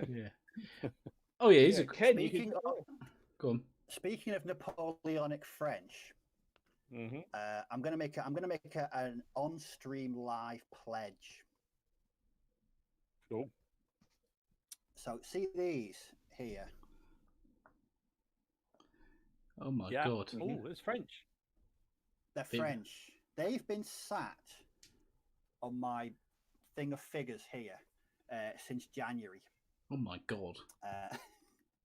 Since I finished those 14 that I painted over January. By the time we do the stream next week, these will be painted and fully finished. Based? Oh. Based? Will they be based? I don't know about based because I'll try and base. They got to be based in a funny way, because I'm following the basing that the Perry miniatures. So they come in on the little pamphlet thing. There's a basing kind of guide on there. But no, I pledged. What we've got a standard carrier, an officer, and a dude with his drum. So, just to give me something different to paint, I pledge that these will be fully painted by 8 o'clock next Monday. Wow. I like that. Look at that. You heard it here first. Wow. I'm impressed, Steve. I'm really impressed. Well done. Do we all have? I don't know what I've set myself up for. Yeah, I'll get these archers done. When I finish these, I've got some nice samurai figures, like fantasy samurai figures, that I'm going to work on. So I'm just desperately trying to get through these. I think I'm doing enough of a penalty by painting sort of French. So I think sort of French. Really. Sort of French. So when you play someone, you're going to have to go. You just say, "I'm going to fire at Dom's, not the French, and not the guard."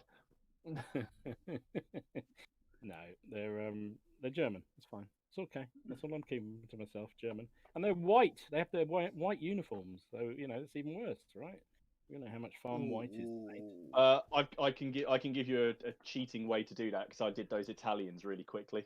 Contrast paint, which is just like a light grey spray, then that apothecary white, and then just dry brushed with that what's it called? Hang on, got it here. Paraxeti white from Citadel, and that worked really, really well. And when they're all, because when you look at one figure on your own, you're like, I don't know. But when I started clumping them all together, looks good. And I added in a few different coloured trousers and things like that, just to separate them out a little bit. I thought it came together really well.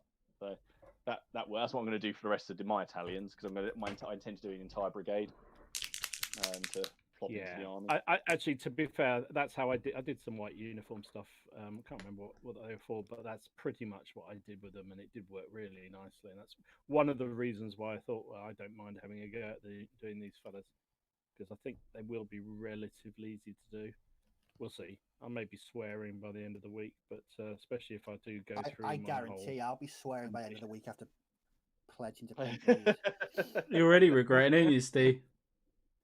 Thinking, what have I done? So you shouldn't go making grand. Sorry. The thing is, when the ones that are painted, I am really, really happy with the way I painted them, and I just like looking at them. And I kept thinking to myself, imagine painting the whole box. Imagine having the whole 40 odd miniatures all painted. How bloody awesome would that be? It's just unfortunate that I hate painting them. But I do want to be able to paint Napoleonics or AWI. I think classical uniforms. But it's just something I've just got to conquer. But I don't know. We'll see. Soon see if you get it done, won't we, Steve? Oh, You've got to we're starting off the whole thing here by saying about the Russians not fighting on one side, not fighting on the. They did apparently. They were allied to the French at one point, although they didn't actually fight. So that's my defence in there. So. Sorry, I've started something on mine now. Damjan's come back to me and said, "Well, someone explain compared to antiquity in the Renaissance area, you can't say that the Middle Ages didn't slow down the development, and pure war isn't necessarily that fun, especially an unjust war." That's quite deep. You start signing off now. Oh, he said as well. He's been here for about 3 months, and that's the only time I've said his name, and it was in disappointment. That's not true. I was talking to you about the Dark Ages a few weeks ago. I remember that, and it's not in disappointment. I agree that there is a complete breakdown in advancement and learning. I deal, but I just think it's all just certainly the Wars of the Roses is just a giant family squabble, basically gone wrong. The 100 Years War, the 100-year war ends, and people don't have a massive war to focus on, so they start battling each other. So I think on the I don't know 100 about you years guys, was but bad. that side of history, I don't know. I just find people's the constant. I find it really interesting, the constant backstabbing and the who was on one side 1 minute and then why did he turn, and then you can trace things through history, so you realise these people that Ken or is going to be painting up in the 100 Years War and how they then their ancestors acted in the Wars of the Roses, and then how that goes into the Tudor period and then into the Stuarts, and it just carries on, and you realise again how close all of these eras actually are. Because I always find it quite funny when people say, "Oh, it's a really long time ago." It's 500 years, and it's not really. It's not that long, really. In the grand scheme of things. I wonder how many of us are actually related to him.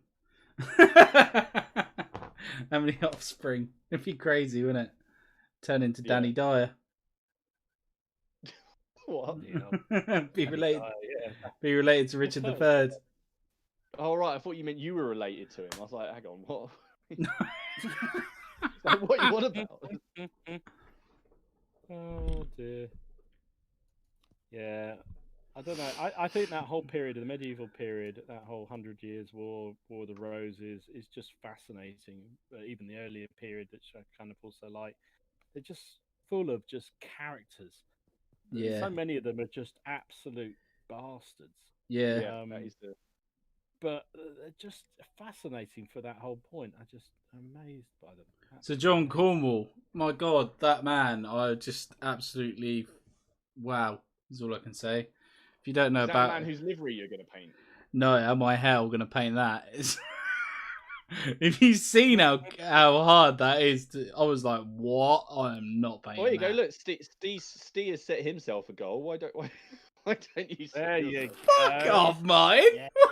You're trying to dump me in the shit for that. How pissed off would you be if you did that livery and then you looked at it and realised it was upside down, like I just did? I did that whole thing. To be fair, quite funny. Oh, Jesus. I've got this on the right way, and look, I've even got a belt on this. It's got a belt. Steve Reese has put on my ear. This is the 6mm guy, Steve Reese. This is who got me in the 6mm. He's put late watching today and shocked by Ken's new pajamas. And he's also put any difference on painting faces. Just done some World War II early Germans in metal, and I hate the job I've done on the faces. Would you just reprime over or strip them off? Mess? Are they complete mess? Do you know what I would do, honestly, Steve? Is I would get a crappy old brush and put some isopropanol alcohol on it, and I would just dab it on the face area just to make it moist. Leave it for about 15 minutes, and then just go over it. Give the brush a wash out and just go over it and just do little circles around the face so it doesn't touch any of the other paint job. And then what you'll find is it will come off or it will go really thin and then you can just put new paint straight over it anyway after it's dried. Because isopropanol is amazing for stripping paint off metals, really is good. But it's paint thinner, so it's just thinner, isn't it? So it's really good for that. So give that a go, mate. Just try pinpointing the area you want to do, because if you've painted too thickly on, it cannot look right if you paint straight over it anyway. So even if there's still some colour there, just give it a prime of say like a grey or something with really thin coat, and then go over and try again. That's what I would do. There we go. What's everyone's position on painting faces then? If it's these Perrys that are really small, like compared to say Fantasy 28mm, I will do the face. I'm going to attempt the eyes on a couple, but if it doesn't look right because I can't get the technique down, I'll leave the eyes. But normal 28mm from say Games Workshop, I'll paint the eyes now as well because I've got that down to a T.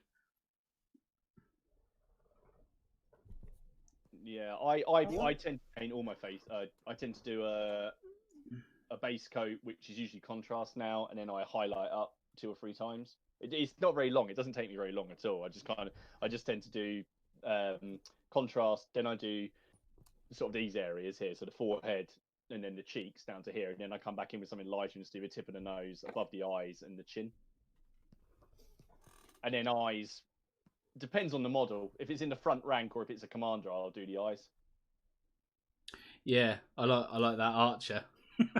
About to say all the archer that I sent to Ken, which I was swearing about. I also found I've got another one of those. So I've got 2 more of those because you could arm it with a big hammer as well. I found another one in the box. I don't know why I had 3. I can only assume the people I was with just gave them all to me. He's now my. I was going to say on faces. I don't put a huge amount of extra effort in, but I think you have to do a little bit more, don't you? It's just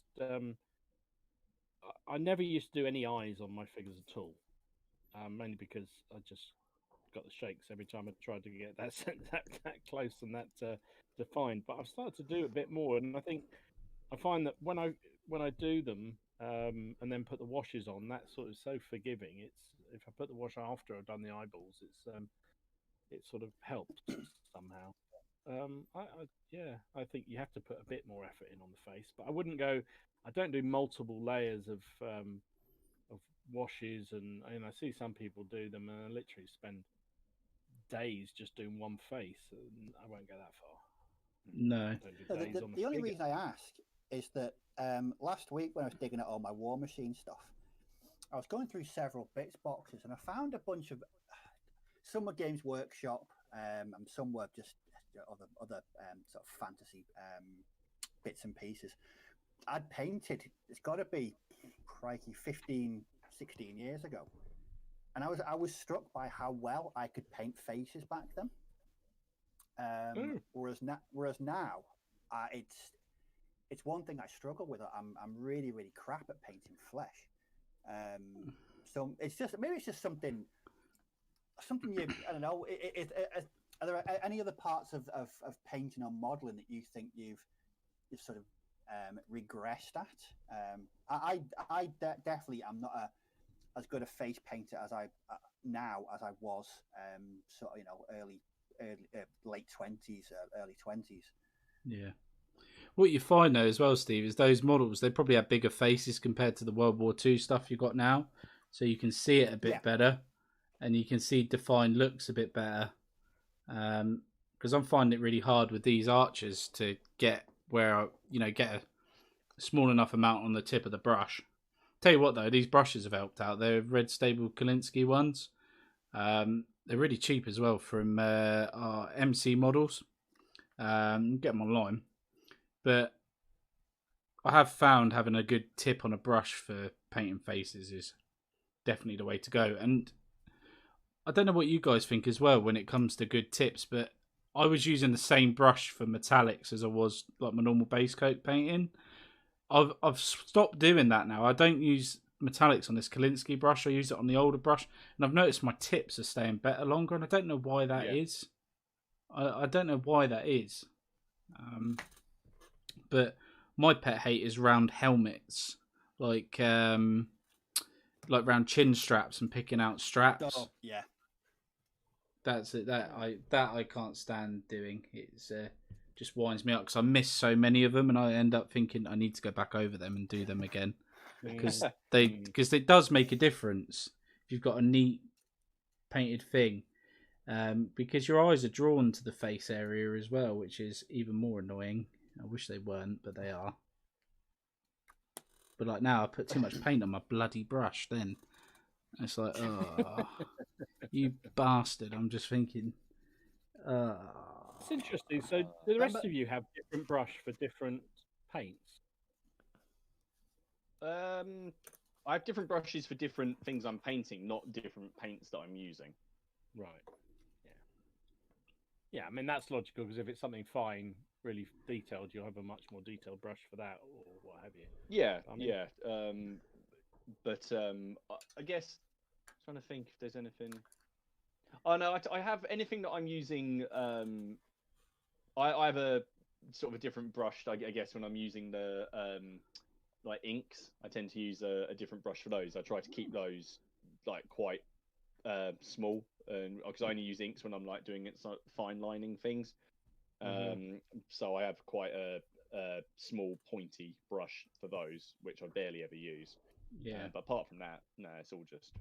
Same with the contrast. Yeah, but I just found it was destroying brushes, like using it for the contrast and then trying to use it for something else. I was just now I've put a set brush to each task.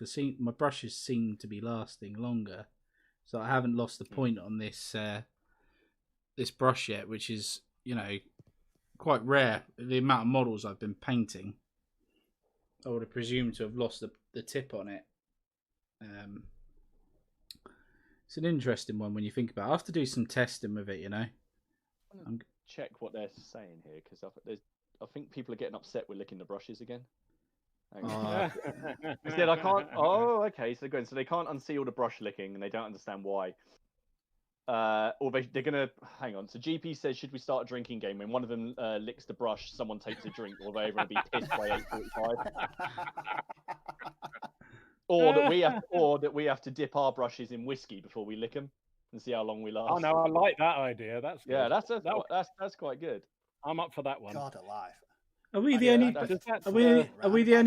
only brush lickers then? No, everyone I know who paints licks their brushes. Yeah, everyone I know. Yeah, definitely. You gotta get a good point on it. Yeah. That's what it's all about.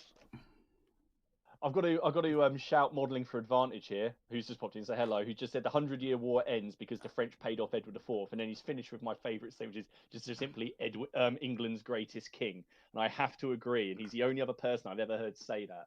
So I'm needed to say that. So yes, I agree. Henry V. Henry V. The Kaiser's got in every chat. He's over here as well, so putting in great points as well.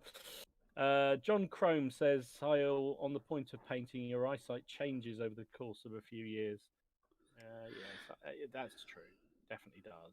Yes. Although I have to say, in all honesty, I think I paint a hell of a lot better now than I did 20 years ago. But that's practice more than anything else. I'm getting tempted to get some of them glasses. I am getting tempted to get some of them zoomy in glasses, especially for faces. I am getting tempted to do it. Maybe a Christmas present idea.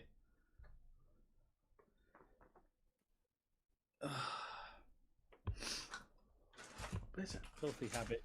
Maintain your brush points with water. No, whiskey. That's the way to go. Yeah, whiskey. Do you know what would be really funny is if we found out that actually it improved, brush longevity. That would be quite interesting. Yeah, just won't improve your painting skill. You're trying to paint eyes. That could be good. See how that stream goes. Now, have you ever done that? And I think I have done it before now, where you've had a few jars and maybe later at night decided, I'll have a bit of a paint. And I stopped. And then you come back and see what you've done and you think, oh, what did I do? Yeah. The only time I've ever really done that, but it wasn't painting. Me and Ian he'd come over and we just had I don't know what we'd been drinking. It was about 11 o'clock. We thought we'd have a bit of an old guitar jam. and then I realised that my guitar skills go from moderate to dog shit after about 4 beers, and my hand to eye coordination was just so bad. So I wouldn't even attempt painting. Guitar was enough for me. Painting would be right out. I don't know. I'd probably end up in A&E if I'm being completely honest. Yeah. Love it. Oh God, I'm gonna have to do command base for that. I forgot about that. I mean, I've heard of people who get absolutely paralytic, and then next thing they know, there's a whole load of elephants appear in their under their doormat. I mean, you know.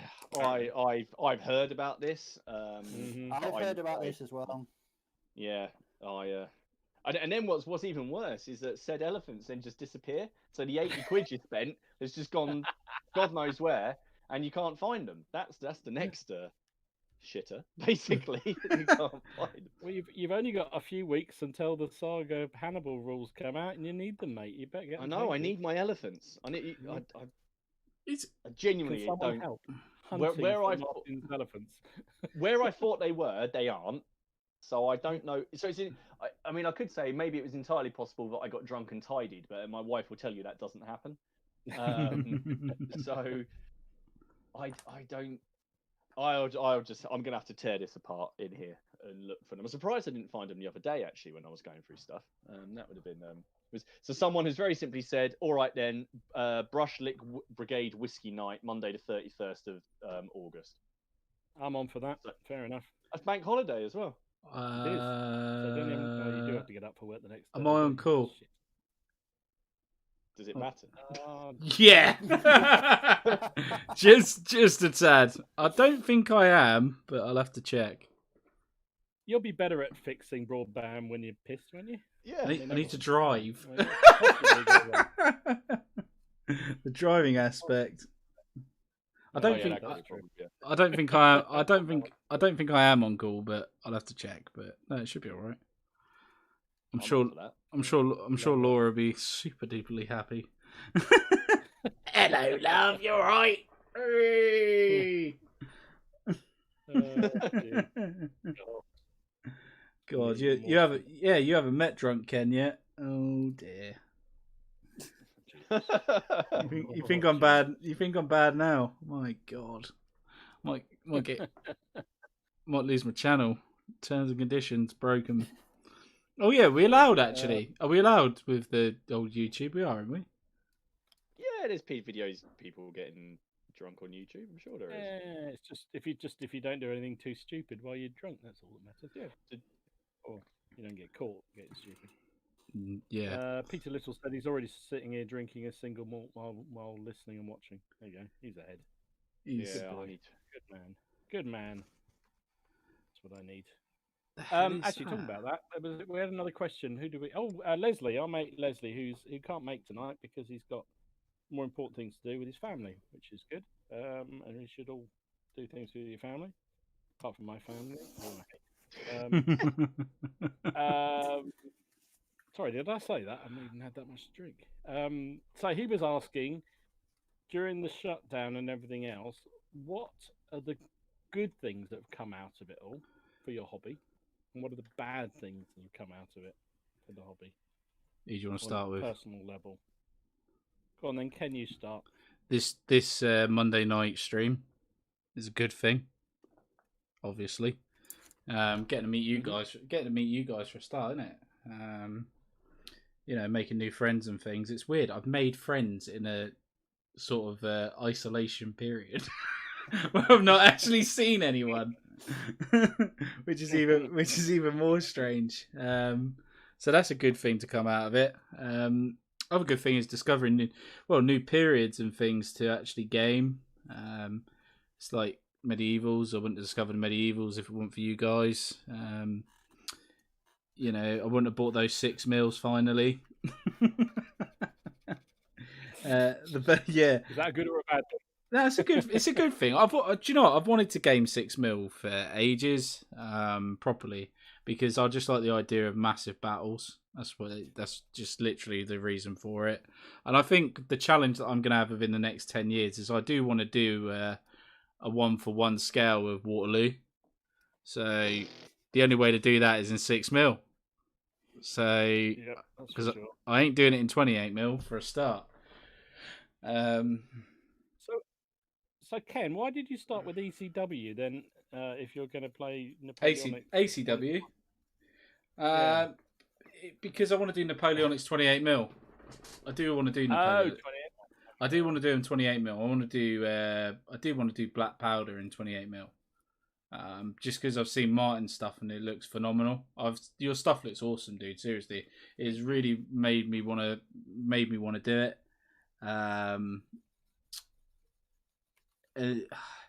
That's the main reason behind it, is just because it would look really cool, and I'm starting to get a bit more creative with basing as well.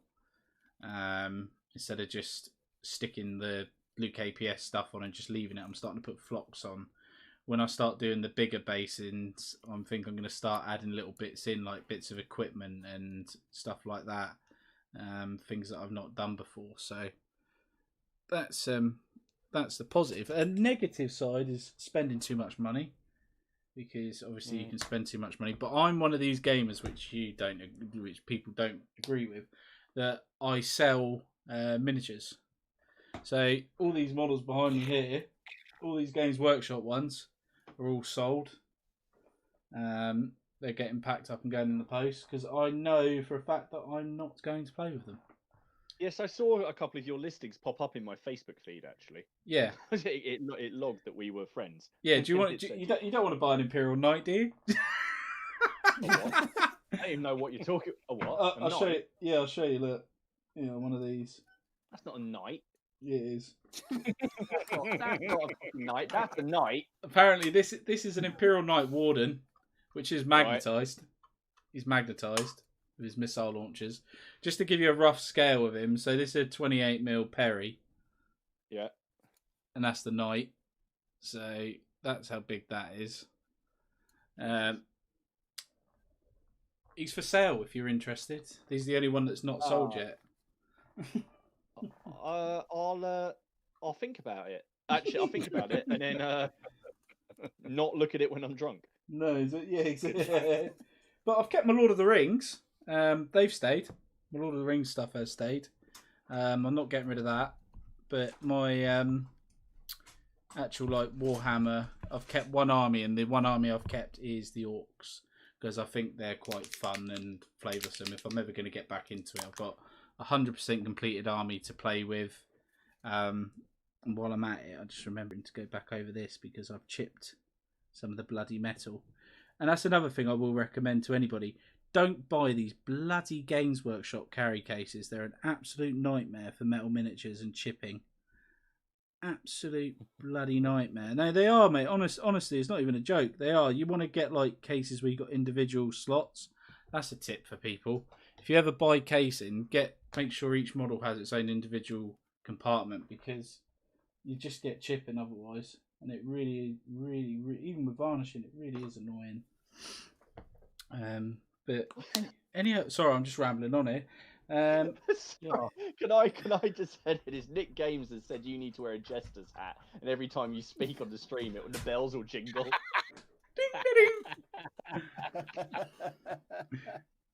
How can I wear it? I have a jester. Oh, I'm the king, so I can't be my own jester. But yeah, no, that would be quite funny. I love it, mate. I actually really like this. It's really, really happy with it, to be fair. Don't get me wrong, it's not the best quality of hoodie. I wasn't expecting it to be coming from China, but it's just a unique pattern, isn't it? Do you know what I mean? And I'm sure whoever's bought another one, we're going to get to see that, and I'll be sat here in this, and they'll be sat here in that, and yeah, it should be interesting. Everyone will be happy. Yeah, then we've just got to get the other two to buy one. So, Steve, before this descends into complete farcical madness, what about you then? What's your takeaway from this? Has been good and not so good from the whole lockdown? I'll start with the crap thing. I'll just not be able to game. You still not had a game, Steve? I miss playing bolt action. No, I miss playing against a human opponent. But I was talking to Ian last week, and we are going to try and arrange for something in the coming weeks. depending on how much normality can be returned. We've both sort of got, because he's just become a dad, and he's been a bit careful about that side of things. I've got my better half. I've not seen my better half in 6 months, but again, she's got health issues. She's got diabetes, so she's on the list for the lurgy. But getting away from that, the crap negativity, let's talk about what I've got from the positive side. So much. Meeting you guys for a start. So doing these streams on a Monday, really, really enjoyable. Yeah, it's great. I've a lot more engagement through the channel. The channel, I'd say over the past 6 months, the channel has just taken off really, really, really well over the past six months. Maybe it's a captive audience, I don't know. But it just seems to have, it was plodding along, and then right about March, April, it just took off. So that's another positive that's come out from it. Overall, though, it's been engagement with the community in general, whether it's been through the live stream, through the channel, through various Facebook groups. I think the community engagement and the community sort of solidarity as well. I think everyone's really pulled together over the past 6 months in the community. There's been loads of community videos, community war series, war games video series, lots of collaborations. I think for the whole gaming community, the past 6 months has been one of solidarity of pulling together and positivity. There we go. That's a good way to put it. Completely agree, mate. Completely agree. What about you, Martin? Good, bad, and ugly. Good, bad, and ugly. There's a man in a Henry V outfit on the stream. That's one of those. I'll let you decide which one that is. No, generally, the bad, probably that I've spent money. But to be fair, I haven't really been spending money on other things like going out and doing things. So that money hasn't been spent on in other areas. I haven't been spending it on overpriced beer in Cambridge. So spending it on models, to me seems far better. To be honest, it's good again. Meeting you guys have been kind enough to ask me onto the stream and hang out and carrying that on. That's been wicked. All the community builds. I think the first one I took part in was the Beckus Commands one. That was the first one, and then everyone pulled together for that, didn't they? Community stuff. Yeah, it's just been, and that's been awesome. And so I sound like I'm just copying all of Steve's, but it's just basically the same kind of thing. Like the channel, is sort of taken off, and then one of the big achievements was getting my wife to play a war game for the first time in 14 years. So the fact that she kicked the snot out of me. You don't care. Doesn't matter. You've done what all men can't do.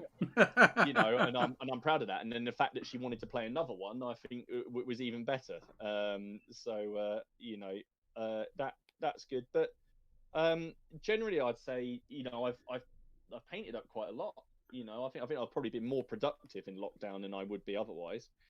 So and then you just realised that I enjoy doing this so much that I haven't got bored of it in lockdown. So it's just kind of affirmed my my decisions to reaffirmed your addiction. Yeah, basically. No, this is a good thing because I didn't sit there in lockdown bored out of my mind. Yeah, some people did, didn't they? So no. Yeah, some people didn't know what to do. I have a friend who because he couldn't go out, bless him, his whole identity, he didn't know what to do with himself. He was just climbing the walls. He hated every second of it, whereas I was quite happy sitting away in here painting. Yeah, it's true though, isn't it? What about you, Dom? Though I echo everything you guys have said. I'm not going to repeat it all because I completely agree. I think the whole community stuff has just been brilliant, and it'd be wrong to say I've thoroughly enjoyed it. But I kind of have in some ways, you know what I mean? It's been great. And the bad stuff, I think the bit I've missed is actually the Wargaming Club. It's funny, we were discussing this as a club the other day, and I'm getting to the dirty laundry, but they're talking about potentially opening up again, but under quite strict conditions. And mostly sort of stopping you from playing multiplayer games, and that's the bit I miss because I can play. I'm fortunate at the moment. I'm playing almost 2 games a week, which is more than I used to before the lockdown. But it's a one-on-one basis, or maybe 2 people on one side and one on the other. But when you come down the club and you sort of have 3 or 4 people, playing against each other in a big game, that was great fun, and I really enjoyed that. So I miss that, and I will miss that if that doesn't restart, and I don't think it will do anytime soon, judging by what's been suggested. So that's a bit bad for me, but. Yeah, I don't think I've spent any more than I would normally do. Maybe I have because I've painted more, so that's encouraging more to buy more. But I've enjoyed all this interaction and stuff, and it's been great. The community's brilliant. I have to say, it does reaffirm how much fun people are. Yeah. And just sort of getting on with your hobby and having a right laugh about it is so important for your well-being. Without going too deep in the whole thing, but I just think it's been brilliant, and I agree. When we do finally get the chance to all meet up, it'd be great. You're all getting a hug from me, mate, in this. Can I change my mind? It'd be bloody shit to get out of here when I don't really. The one thing I did think about, and it's just me talking off the cuff really, but I thought it'd be great once this is all over to sort of have a community get together, say in Nottingham or something, where everything's nice and central, Wargaming Central. Hire out that big room where Warlords do their stuff, and just. I thought you were going to say where the Perrys live, because that would be. Well, that would be particular. Well, I think we could go up the night before, do that, and then meet up with everyone else, and do all that anyway. Yeah, but yeah. I thought that'd be great. Sort of everyone meet up at that big hall that they have by the Warlord's place, and just all meet up and play games. Just sort of say hi to everybody face to face. But it's probably going to be easier at a convention more than anything else. Though. I'll tell you what, it'd be good to play games for a whole weekend, wouldn't it? Just like book a Airbnb somewhere and just have the whole weekend and forget about the world. I know it sounds bad, but forget about the family for the weekend, maybe. Like, leave her at home. I think that's the point, though, isn't it? With this whole thing, is the ability to forget about the world. It's just for a few hours, whether that's in the evening playing a game, or whether it's doing this or listening to other people's streams. I mean, I listen to loads of other people's streams too, and it's just that ability to switch off from all the crap that's going on in the world. Don't worry about everything. Just chill in it. Yeah, that's one question my sort of non-gaming, non-painting friends ask me.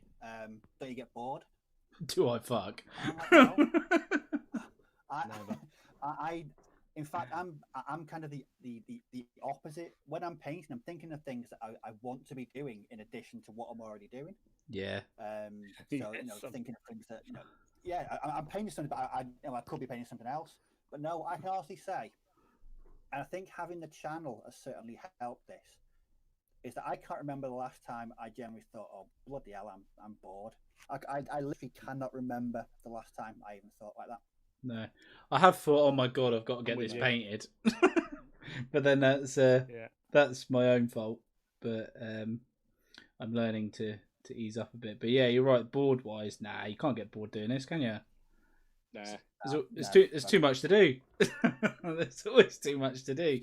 Because I don't know about you lot, but there is. But I always think about the end goal. So I'm thinking about like all these archers when they're based, and I can just line them all up and just look at them and be like, and have men at arms in the center, and just be like, that is freaking awesome. That looks so good. It's like I'm teasing myself because I've got my painted miniatures sat in the back there, ready for the next lot to join the line. Oh, it's like it's just motivation. But that's the whole fun of it, isn't it? It's just waiting for them to finish, and then you can use them, or you can put them in the cabinets alongside the other, or in the boxes alongside the others, and you just know they're done and ready to play with. And I mean, if this went on forever and you couldn't get that many games in, that would change things, right? Yeah. That would change the whole. No, exactly. It will change at some point, and we'll get some sort of normality back. I've started to go along the line as, even if it's a couple of years, if this is like this next Christmas and then after next Christmas it ends, okay, I can deal with that. But I think the world's going to go back to a normal state at some point, and I don't know what will happen. But look at the Spanish flu, innit? Just look at that, and they didn't have the technology, so I can see the world going back to a state of normality. Yeah, it's going to. It's going to have to. You know, we can't live like sheep forever. No. Can I ask you? So I've been asked by Damn Jones. This is completely off topic, but I'm going to forget to ask. I don't know why he wants me to ask this. He said, "Can I ask the other guys if I look like Viggo Mortensen from 2004 because he thinks it's uncanny?" I don't know if he's taking a mic. I don't. Viggo Mortensen. He means Aragorn. Oh. I don't see it. I thought you meant Viggo from the Ghostbusters. The Ghostbusters? Yeah, Viggo, the bloody painting in Ghostbusters 2. Painting guy. Oh, what, the decrepit old man? Yeah, okay, no, I'll go with that. That's what I thought you meant. Yeah. No, well... No, can't see that one, Martin. No, I think... I can see the hairstyle. No. I can see the hairstyle, but that's it. The hair, yeah, but... That's just laziness. Yeah. That's just... Wish my missus would let me do that. Thank you for the compliment, but I no. Damn, he found out you were stunt double. Someone told me I looked like Tom Pettit the other day. I didn't, and then Haley said I look like oh god, I can't remember the name of the horrible singer. Not a husband then. Huh? Not her husband. You don't look like her husband. You just look like some. No. She told me I look like someone else. But like, I can't remember who it was. And then I was actually, and then I thought, oh, this might be quite good. And then she told me who it was, and I was actually quite annoyed, and I can't remember.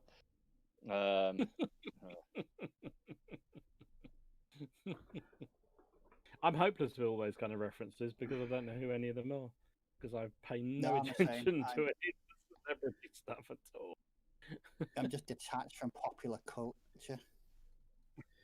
You like your metal, don't you, Steve? I've seen your the stuff you post on Facebook. You're quite into your metal, aren't you? Oh yes, very much so. Good. Good. Steve equals good. What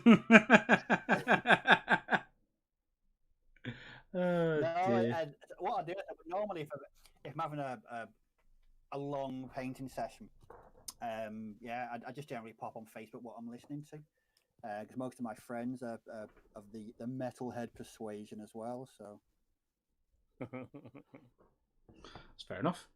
Everyone likes their own stuff, don't they? I thought it was compulsory if you're into metal stuff to be into the whole fantasy stuff instead of your Second World War. I thought you were meant to go down the Games Workshop line, Steve. Where's your Bretonians, mate? Oh, there's a whole new set of bands that go the World War II route now. Yes. Okay, Martin. What's your favourite World War II based metal band? Metal. I'd probably say, I really like Sabaton for my sort of heavy metal to do with warfare. But there's a band called Raubtier. Is it Raubtier? They're they're a new one on me. They're quite good. I quite enjoyed seeing them live. So yeah. Well, of course, if you want to go old school, you can always talk about Slayer because they did a lot of World War II stuff. Sorry, I'm gonna. The other two look really confused. I don't have a freaking clue what you're going on about. I think for pure World War II based, I'd probably say Panzerchrist. Yes, I do. I have actually heard some Panzerchrist.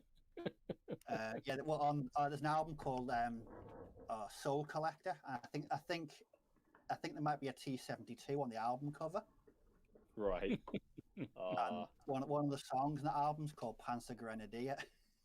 Oh my god. Oh my god. That's brilliant. Oops, which way around does this arm go? I'll tell you what though, before we link up or finish, sorry. I was gonna ask you guys, obviously for the first time I did a video game video on my channel. I don't expect any of you have watched it all the way through or anything like that. But No. no. Honestly, what do you guys think? Because obviously, sometimes I just thought, because obviously I'm not playing Grand Theft Auto or something that's nothing to do with what I'm doing at the time. Obviously, it's history related and it's during the 100 Years' War. What do you guys think? Do you think it was a good idea for something a bit different? Do you think it's not related, or what would you? I think it's all But related. at the end of the day, it's your channel. Yeah, Exactly. It's a hobby channel, not necessarily just that's one of your hobbies, and I think it is related in the end because it's the same kind of. People don't have to watch it. no, If they're true. not interested. It's the same as if you did, if they're watching most of your channel for bolt action, for instance, and you suddenly start doing a whole load of medievals and they're not into it. It's like, well, they don't have to watch it. They'll come back for other things that they're interested in. So no, I don't. Yeah. Whatever turns you on. Yeah, I just thought it'd be good for Your channel. reference.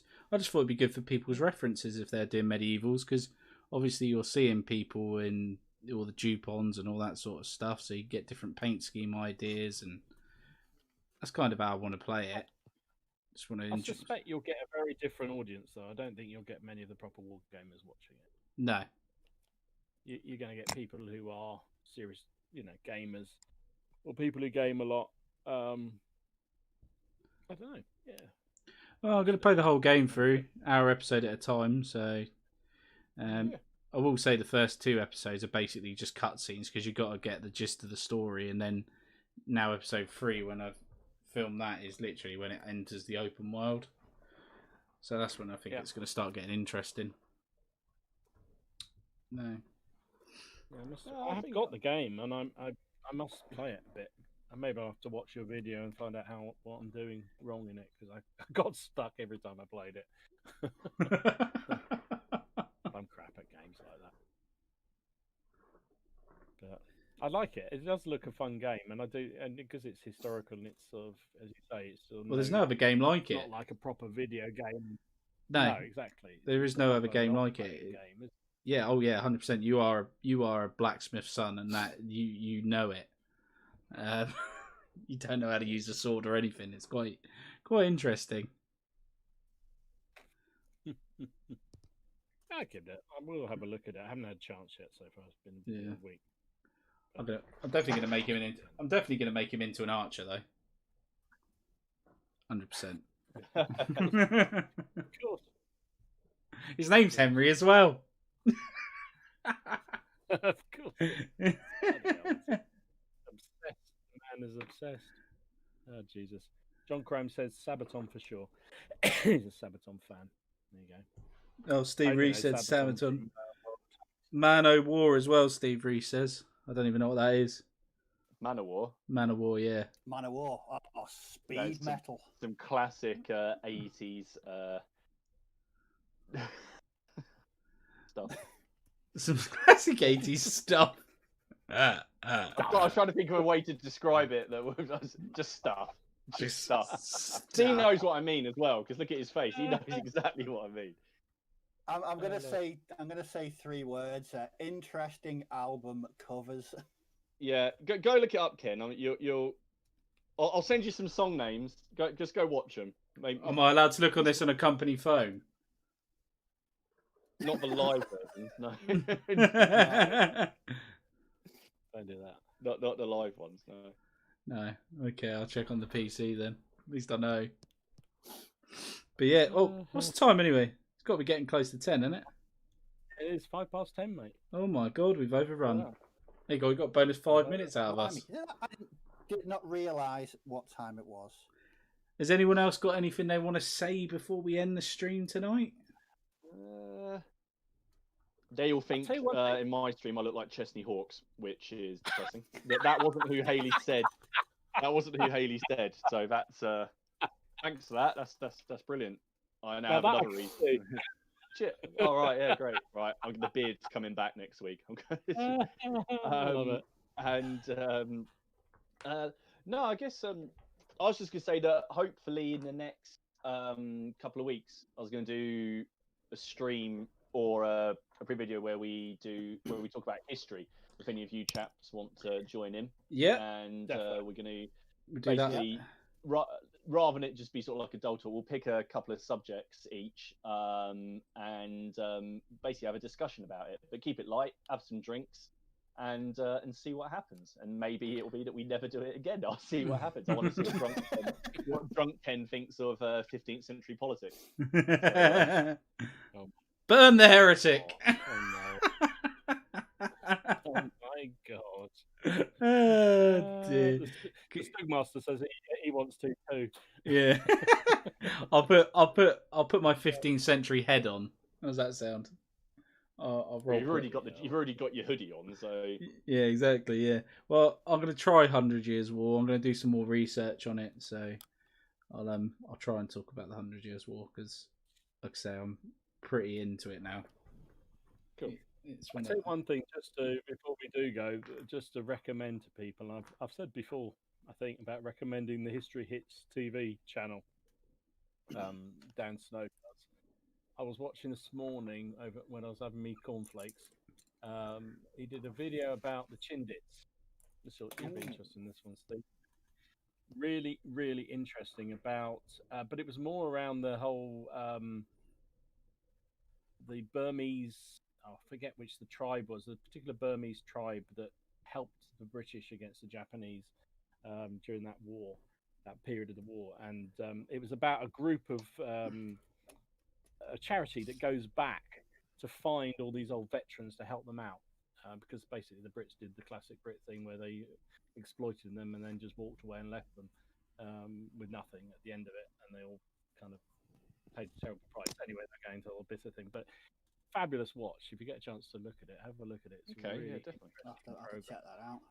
Really, really interesting. Quite harrowing as well. But they go around the little jungle finding all these, and they're all in their 90s, right? These guys, and they all fought for England, and they all start singing that God Save the Queen and all this kind of stuff. It's quite moving and quite sad as well because they so love the British Empire, and they've been abandoned. And they've been abandoned. And this charity was just going back, and there was a guy, it was one of these old boys who had gallstones.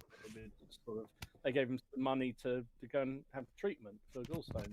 Like, you think the whole world had just been solved in one thing, but it was a real worth a watch. I've mentioned Dan Snow stuff on there. It's really, really good.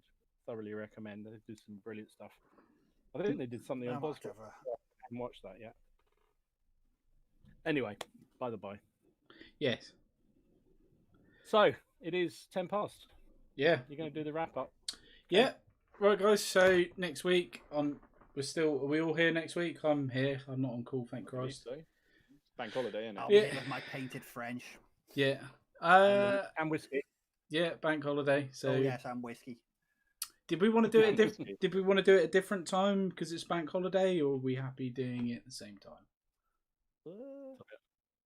It's probably as easy for me, I have to say. Yeah. Keep it the same time. Easy for me. Yeah. No, that's fine. Keep it at the same time then. Okay, guys. Well, thanks, guys, very much for watching, and we will see you again very soon. And it's episode 24 next week. So, bye-bye. Yeah. Bye-bye. Thanks, guys. See you later. Bye-bye. Bye.